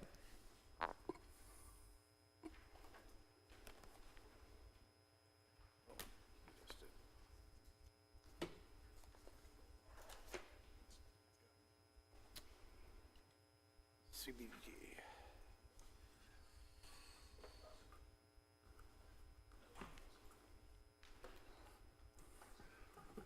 Yes, sir, Mr. Papa. Thank you. And Jackie. Good morning, Mayor and members of City Council. Jose Papa for the Community Development Department, along with Jackie Gonzalez, also with the Community Development Department. And the item we have for you today is something that we do on an annual basis, and it's related to our Community Development Block Grant Program. Knowing that there are members of council who may not have seen an annual action plan before, we will provide some background on CDBG and what is in the annual action plan, and move on from there with the recommendation that we received from the Citizens Advisory Task Force. So the CDBG program was started history in 1974, and it's to provide funding for community development. It's not necessarily a housing program. It's for community development, which allows a lot of discretion to the grantees on CDBG activities that may be funded. But the activities, of course, must meet one of the national objectives of the program, and these are 3. One, it's there to benefit low and moderate income persons or a low and moderate income area. It is there to prevent or eliminate slum or blight. And 3, in cases of a nationally declared emergency, CDBG funds may be used to address those urgent community development needs. In order to receive CDBG funding, we need to complete the following: consolidated strategic plan/strategic plan, and this is it's a 5-year document, or it's good for 5 years, but it provides data and analysis on the conditions in the community regarding many different things: housing needs, the number of homeless people, any public service needs that may exist. So that's all becomes part of that consolidated plan. The next one, I believe, is due in 2027. So that was the last one we had was adopted in 2022. But moving on, every year, based on that consolidated action plan, what's in front of us today, and that's the annual action plan. And this is basically a budget that establishes, with the allocation that we are to receive from the federal government through HUD, this is our statement of how are we going to use those funds. And that, again, that's the annual action plan. Other documents would include the analysis of impediments to fair housing choice, which is done really as a precursor to the consolidated action plan. And every year in December, we present the comprehensive annual performance and evaluation report basically an end-of-year report that covers the use of CDBG funds within the past fiscal year. So some example of projects and programs that have used CDBG funds, fairly common throughout the country. Housing-related activities, public services, but it's always limited to 15% of the grant allocation. It's been used for economic development. Typically when you have slum or blighted areas, that's when that economic development opportunity comes in. Infrastructure improvement, but again, only within a qualified area, low moderate income census tract, and again, it must benefit that one particular area and not necessarily spread through a citywide system. Finally, the planning administration monitoring of the program, and that would be limited to 20% of allocation. So within the city, the allocations of CDBG funds have been used for the following. Our housing rehabilitation activities, which includes the monitoring of that program, is funded through CDBG. We have a first-time home buyers program, and historically we've allocated the maximum allowable amount for public service activities, which is 15%. And that 15% has gone to the public service mini-grant programs, where a nonprofit, and in this case, Family Life Center and Flagler Cares have been beneficiaries of that public service grant program. And it also helps to fund the city's summer camp program. And finally, a portion of the funds. That's the scholarships for the summer camp. Yes, sir, that's correct. Specific students. Yes, sir. Gotcha. And the last bullet there is to allocate funds for cover general administration. That's for compliance with CDBG rules and requirements. That includes a public notice that we put in the paper, public outreach to advertise the availability of programs. It does also pay for staff salary, but only during that time where we are working on CDBG-related items. So the allocation for the upcoming year is $462,211, and the allocation, as approved by the Citizens Advisory Task Force, follows historically what we've done with the activities that we have available. The bulk of the funding going through the financial assistance for home repair. Again, these are single-family owner-occupied homes. The first-time home buyers program. Again, for the public service activities, we're allocating the maximum 15%. That's about $69,000. What does that entail, the public service grant? Sure. That's open to all nonprofits, and it has to be for an activity that, again, the beneficiaries, again, must be low moderate income persons or low moderate income households. And typically, with Family Life Center, it goes to victims of domestic abuse. Okay. That's one example. For Flagler Cares, they offer emergency utility or rental assistance, and typically that's where their funding goes to. So this counts for only a small portion of what they have. They have other funding sources where they're able to offer emergency rent or emergency utility payments, and that's where their funding goes to. And as you mentioned, the summer camp program is there, and finally, the allocation for planning and administration of the program to cover staff salaries and other costs. Would you mind going back for just one slide? Yes, Are we finding historically that this allocation is the best use of the monies? Like this percentage? In other words, are we seeing that first-time home buyers are taking advantage of the allocated funds? Yes, ma'am, they are. If the 50,000, if we find that during the year it's been eaten up, like I think I've mentioned this before, we can come back to council, well, through CATF first, and maybe reallocate some funds. But also, sometimes we have a clawback item with with home repair, where if they sold the house before the quiet lien is up, we'd recover the assistance that they get. So with the annual action plan, we are able to, we've made a statement that we could use those funds that we recover from there to go back into the housing program. And typically, it would be for either the financial assistance or the first-time home buyers program. Okay, thank you. Yes, ma'am. Thank you. I just had Go right ahead, one Councilman. question, and this is personal for me.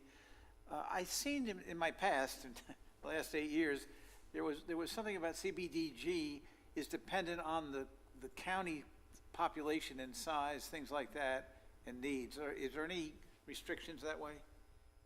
So, yeah, CDBG allocations are based on population. I mean, the formula is not straightforward, just population.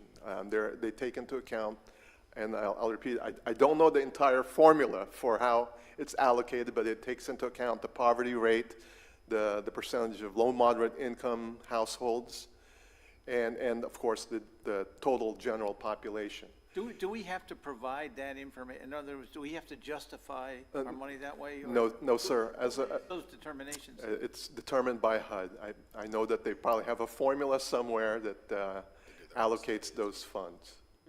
Okay, Yes, sir. I thought there was something there. There is a small, and I know you come from the county, and there is a small cities program that's available for non-entitlement communities. Would be like unincorporated Flagler County, Bunnell, or even Flagler Beach. And those are sometimes based on what the state gets. That's, you apply to that through the state. I'm just So just to wrap up our presentation, this plan has been made available for a 30-day comment period. I believe that expires in 2 days. We're here at the public workshop to give you a preview of what's in the plan. And we will go to a public hearing at your first August public business meeting. And that would allow us to meet our submittal deadline to HUD, which is 45 days before the start of our fiscal year. So by August 16th, we need to submit this through the HUD portal. And as I mentioned before, the Citizens Advisory Task Force did hold a public hearing on this in a public workshop in June, and they've recommended that the City Council approve the proposed CDBG annual action plan when it comes to you at your business meeting. And that concludes staff presentation, and Jackie and I are here to answer any questions you might have. All right, thank you, Mr. Papa. Anything else from the Yes, sir. guys? Just wanted to, did we get, in terms of the 30-day comment period, have we received any commentary? Typically, no, we have not at this time, yes.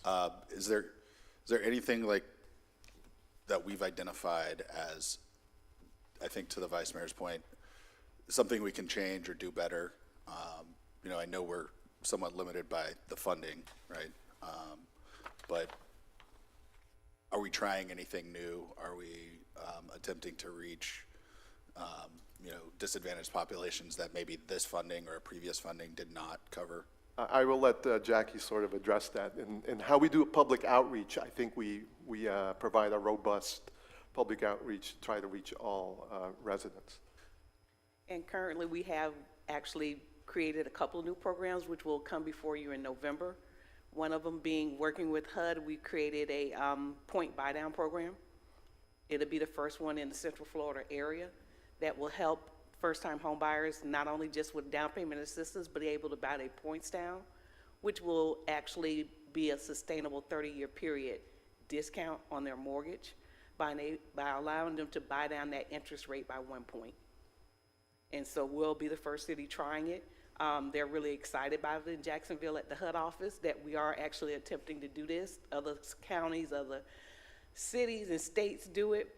We're the only one in the Central Florida area that's going to actually roll this out as an advantage. So it will come before the board. It went to CATF. They wanted me to tweak it a little bit before I brought it to you guys. So we're going to tweak it and bring it back in November. Thank you, ma'am. Anything else? No, thank you. Nope. Thank you, Mr. Pop. Thank Ms. Jackie. Stand by. Let's open this up for public comment. Mr. Webb? No, sir. Mr. Tony? No, sir. All right. Thank you so much. Have a good day. Thank you. We're going to move on to our final public comment. Mr. Webb, Mr. Tawney.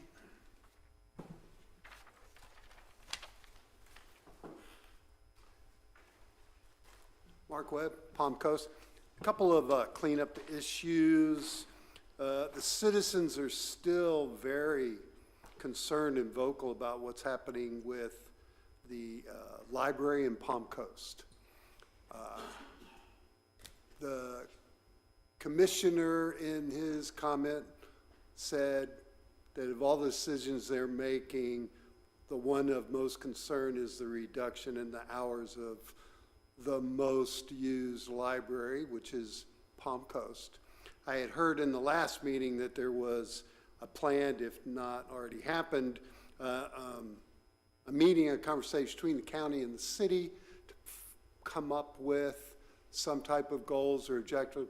The citizens are waiting. I'm sure that in your upcoming town hall and your upcoming town hall, that question is going to be asked, because it is highly used, very beneficial, and has an impact on public safety. So I just wanted to bring up that. And also, recently in the Flagler Live, and I was with some people at the Bunnell City meeting, and the conversation popped up by the Bunnell City attorney talking about SB 180. And I think that's a very hard answer. It's going to come up. People want to know what and how it's going to impact and what that looks like for our future. And so I just want to let you know that there are citizens that are already in the wings wondering, what is this going to do for the goals and objectives? And I know the vice mayor is constantly pointing that we no longer only have one hand tied behind our back and our goals to run this city to the needs of the citizens. Now we have both tied. So it is frustrating. So I wanted to bring up those two line items for conversation purposes. Thank you for everything you guys are doing. Thank you, Mr. Webb. Seeing no one else come forward, we'll bring it back to the dais.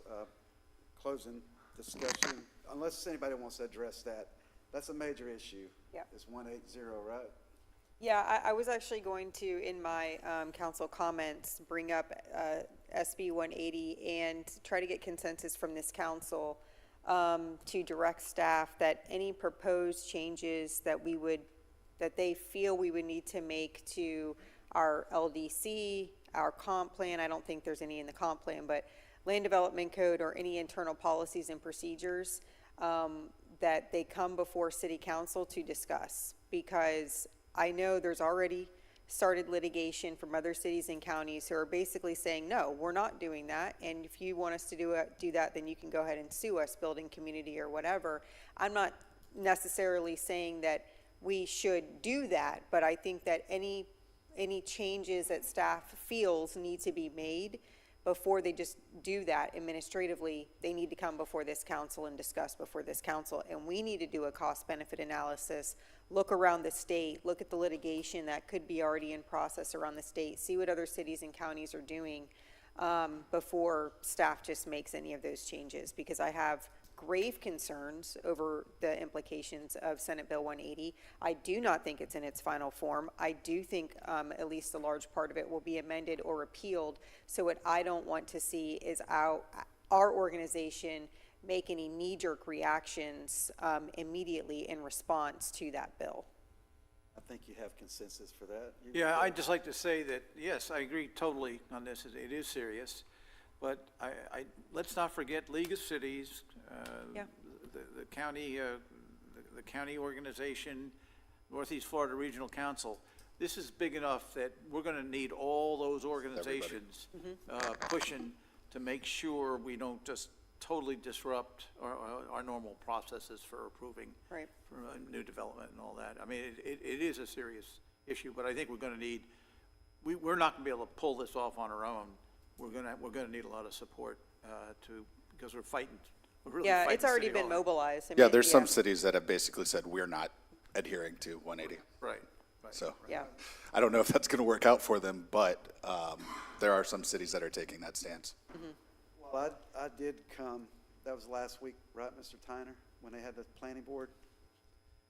I came and I asked to speak to the planning board because they are like our line of defense administratively as far as things going on and what's being pushed forward. And I emphasized to the planning board that our situation is not going away. And that is our primary concern, and they need to, and I even suggested they go back and watch the city council meeting, I think it was March 7th, when we discussed, exactly how we got here. And that they have to be well aware of what's going on in our city. So hopefully that will help out a little bit. Well, their hands are tied too, legally. Yeah, I mean, there's still property rights, there's people that, there are certain landowners that have certain entitlements that we have to respect. It's when we get into variances, density increases, zoning changes, those are the things that they have the ability to be a line of defense on.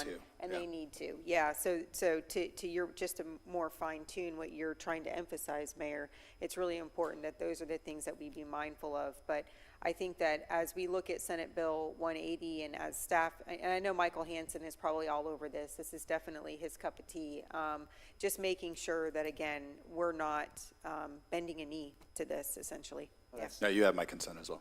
Yeah. That's the same reason I mentioned about the Hyatt, what is it? The Ritz. The Ritz. That's something we have to be aware of because we're going to have to support that. We need to know those impacts to our community. All right, you got anything else, Mr. Sullivan, Vice Mayor? We'll move on. The discussions matter, not on the agenda. Thank you. I have to give a shout out to a staff member. Let me read the comment from the resident. It says, if you could give Daniel from Utility a shout out. He was out in the K section working on the boxes in people's yards. I offered him some water, and in return, he supplied me with some educational materials on how to keep up with our swales and prevent damages to the boxes and pipes in the yards. So a resident just wanted me to let Daniel know that, A, appreciate the hard work out in the field, and B, thank you for continuing onward and educating our residents on how to better care for our overall system and do their part. Is that the Danny, Matt, that squared away over on, over by Walmart, that drainage issue we had over there? Is that the same Danny? Matt Mansell. He's talking to Chief I think he's trying to figure it out. I'm sorry, is that the same Danny that cleared that drain over on Cypress? No, sir. Okay, all right, no worries. I was going to say, this man is everywhere. Do you have anything? Yeah, I was just going to add, thank you, Mr. Mayor. I was just going to add, since Mr. Webb brought it up, Thursday, I have a town hall, Southern Recreation Center, 5 p.m. So I know the two gentlemen in the audience are aware of it, but for anybody out there listening or watching, please RSVP if you can, but it's open to all. It'll be fairly informal, mostly Q&A session, so conversational, trying to get as much information out there as possible about what we're doing in the city, so please come. Thank you, sir. Just, I did know, since Lauren's not here, I did notice that we did submit our Doge report on time, and I think that's, another step in that process of checking out what we're doing. Okay, thank you, sir. Yeah, I know most of us would prefer a quick response, but they're pouring through a ton of data from hundreds of cities. I just wonder who is getting all that information up in the... my understanding is they have it's a cast some of treasury thousands of people people. to go through it Yeah, all. I think it's some treasury people that have been retasked for this. I'm sure they'll go through every detail. For me to close it out real quick, just quickly, I was informed about them requiring non-disclosure agreements at the FC3. And I don't know if you're tracking that, Vice Mayor, anything that's going on, and if that's legal and what kind of implication that has for us and our grant funding. So even before that was circulated, I was already looking into a few things as far as how FC3 was formed. It was formed beneath Florida Statute 265.32. So they are bound to certain regulations and laws. And I am working with Mr. Duffy and with Mr. Moylan on making sure FC3 is fully compliant beneath the TDC. So if you could just give a little bit of breathing room over the next few days to make sure I get that sorted out with them, because I think some education needs to occur as far as how they operate. And so we're working, trying to work collaboratively to make sure they're operating the way that they should be and that they understand how they were created and for what purpose and what they're bound to. So yes, I understand what your issue is, and I'm working on that. This is sunshine related? Could be, yes. Well, it's a lot of, there's a lot of different facets to Yeah. it. So- Yeah, no, I understand. I know that there has been some contention on whether they are required to adhere to sunshine. Let me add a little bit to that. So under our contract FC3, what they do for us, it would not be considered sunshine related. However, what they do with the county, and like Ms. Pontier said. As the arts, Under I the forget what the Florida term is. statute 265, that could be considered sunshine related. So that's what we're working to make sure that's cleared up. Okay. And I'd like to know if we could get consensus among the council. I had 3 gentlemen come to see me about the food trucks. So I'd like us to take a look, see what regulations we have that govern how they operate in the city and on private property. What was their issue with the food trucks? Well, their issue is they're starving because they can't get out and do their business. Oh, as in restricted locations, things like that? Okay. Currently, from what Ms. Grossman sent me, they're not allowed anywhere in the city unless it's, like right here. I know I've had. When it comes to private property, that's where we need to, like, for me, say Kohl's. Say if Kohl's knew someone that owned a food truck or a couple of food trucks, and I said, okay, you can come up and set up in our parking lot, out of the way, it's not obstructing traffic, it's not impeding anything. I think we need to look at it, because these guys, they are very vocal, and we are very restrictive. I would agree with looking at it. I think part of the issue is, so for instance, you develop a shopping center and you have kind of like commercial spaces laid out and you say, we're going to have one restaurant here. So that restaurant has basically bought the rights to be the only restaurant in that shopping center, and then next week a food truck pops up behind them, so they're directly competing, or coffee or other, other types of things. So there is some legal aspect there that I'm not like an expert on, but we need to consider that as well. That's a private association thing, though. So in other words, if you've got a shopping center and there are certain rights that are like if one owner owns a shopping center and they say, okay, Longhorn Steakhouse, you can be here, and nobody, that's a private association thing. So that food truck would not be permitted by that association to be there. But outside of that, yeah, I agree. I think that we should look at it. We should look at it, and Yeah. we should understand I everything. agree too, and I did notice during the reconstruction of the Village Center in Grand Haven, we were having a food truck there every week. And so at least that was a little help, but maybe there are things like that we could look at that might help a little. I know there was some discussion at one point, Lauren's not here, but there was some discussion about forwarding or creating kind of as part of the town center, that arts district area, kind of like a pad for food trucks specifically, where people know they can go get food at food trucks at that location. Kind of like Food Truck Tuesday, but permanent, that you can always kind of find a spot there. Food trucks out at the county offices. Yeah. She's working with Douglas on that. Yeah, I think they have some CDD funds or something that they have to use for improvements. I think this was along the same lines that Texas Roadhouse and their farmers market was running. Yes, into. yeah. The people that owned and were liable for that Association. entire property, the association. They don't were want the people ones that said, competing, yeah. Right. But if you own your property individually, say Lowe's or Home Depot, and, I just think we need to take a look at it. Yeah, we can Rod absolutely in the take a hot look dog at it. stand at Home Depot? Yeah. That's right. But food. So I can get direction for staff, and to look at this. The direction I hear that you would like is, more allowable use of food trucks in the city of Palm Coast, vendors. Okay. Because and as I told those guys, and I said it a lot, small businesses sustained this city during the hard times. And everyone popped up, and the foodie craze is real. You know, it's a, you know, out, you know, I won't say California, Washington, but states like that, you know, pop-up food truck, who wouldn't love to have some tamales or something pop up here and there? But if that's enough guidance, Mr. Duffy. There's we food know- trucks with Michelin stars. There you go. Oh, I love me a food Exactly. truck. And the other thing I'd like us to look at, if possible, is about these developments that are being cleared and burning on site. You know, if it's possible for us to put it in the land development code. And, well, I know you're shaking your head because of state and the fire marshal, the fire service. It's all monitors. preempted. I even got a letter from the Attorney General. Okay, all right.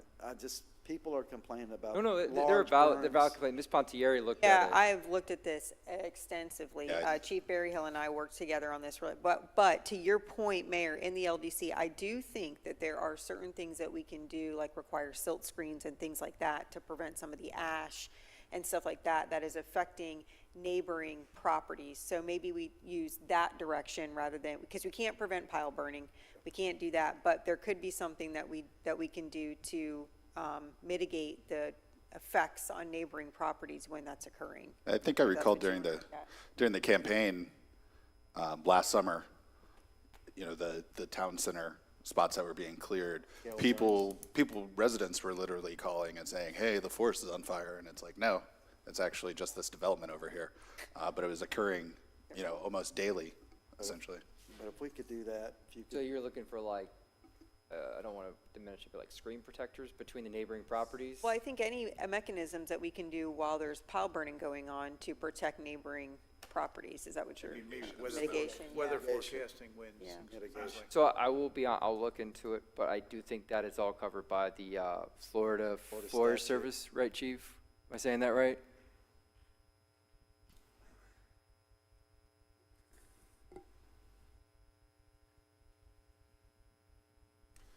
Kyle Berryhill, Palm Coast Fire Department. Yeah, that's correct. The Florida Forest Service, what we've discovered, both we discovered it quickly and over a long period of time, is that the Florida Forest Service is reserved the right to regulate land development, clearing, pile burning. The residents that are impacted, we do work pretty strongly with the Florida Forest Service supervisor who knows our community and helps to provide guidance to the burners. And so the local burners, they do a really good job of recognizing what's best practices and where certain neighborhoods where they're like, you know, it's better to do something other than that in this neighborhood.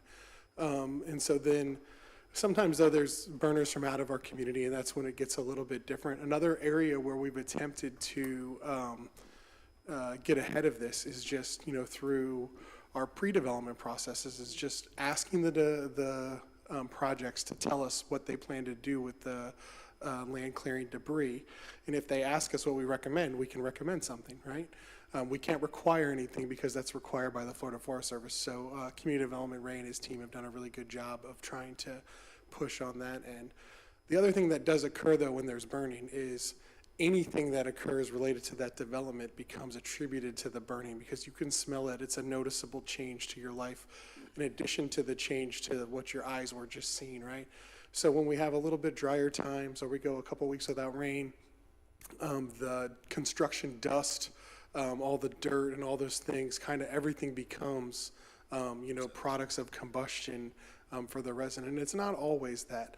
And definitely there are times where we have that kind of an impact, and we do everything we can to increase our patrols in that area and kind of keep an eye to make sure that everything's safe and constantly working with the Florida Forest Service. In fact, in addition to that, we've tasked our prevention division with checking these pile burns. And whenever anything is out of our understanding of what's supposed to occur, we call the Florida Forest Service, who's very quick to respond and make sure things come back into compliance.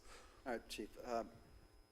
Do they give you enough lead time that you could push it out on social media that, hey, this area is they're going to be doing pile burns? You don't have enough lead time to do that? So yes and no.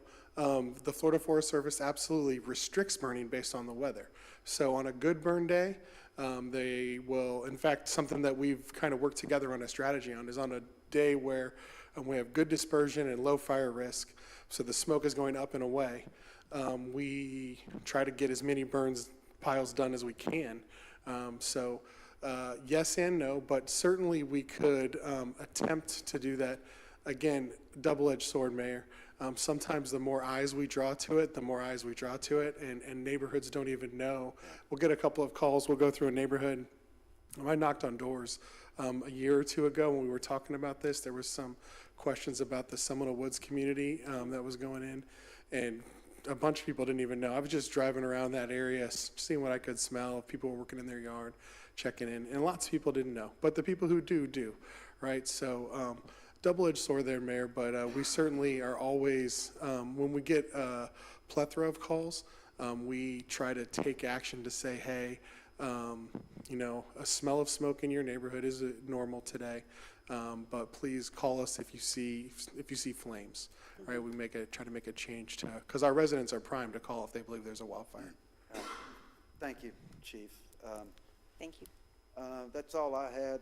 Yeah, the food truck thing, those guys are getting fired up about that. I've had a couple call me as well at some point. I had a meeting with 3 of them, and they have some issue with it. You got anything, Mr. Duffy? No, sir. We're done for today? Motion to adjourn.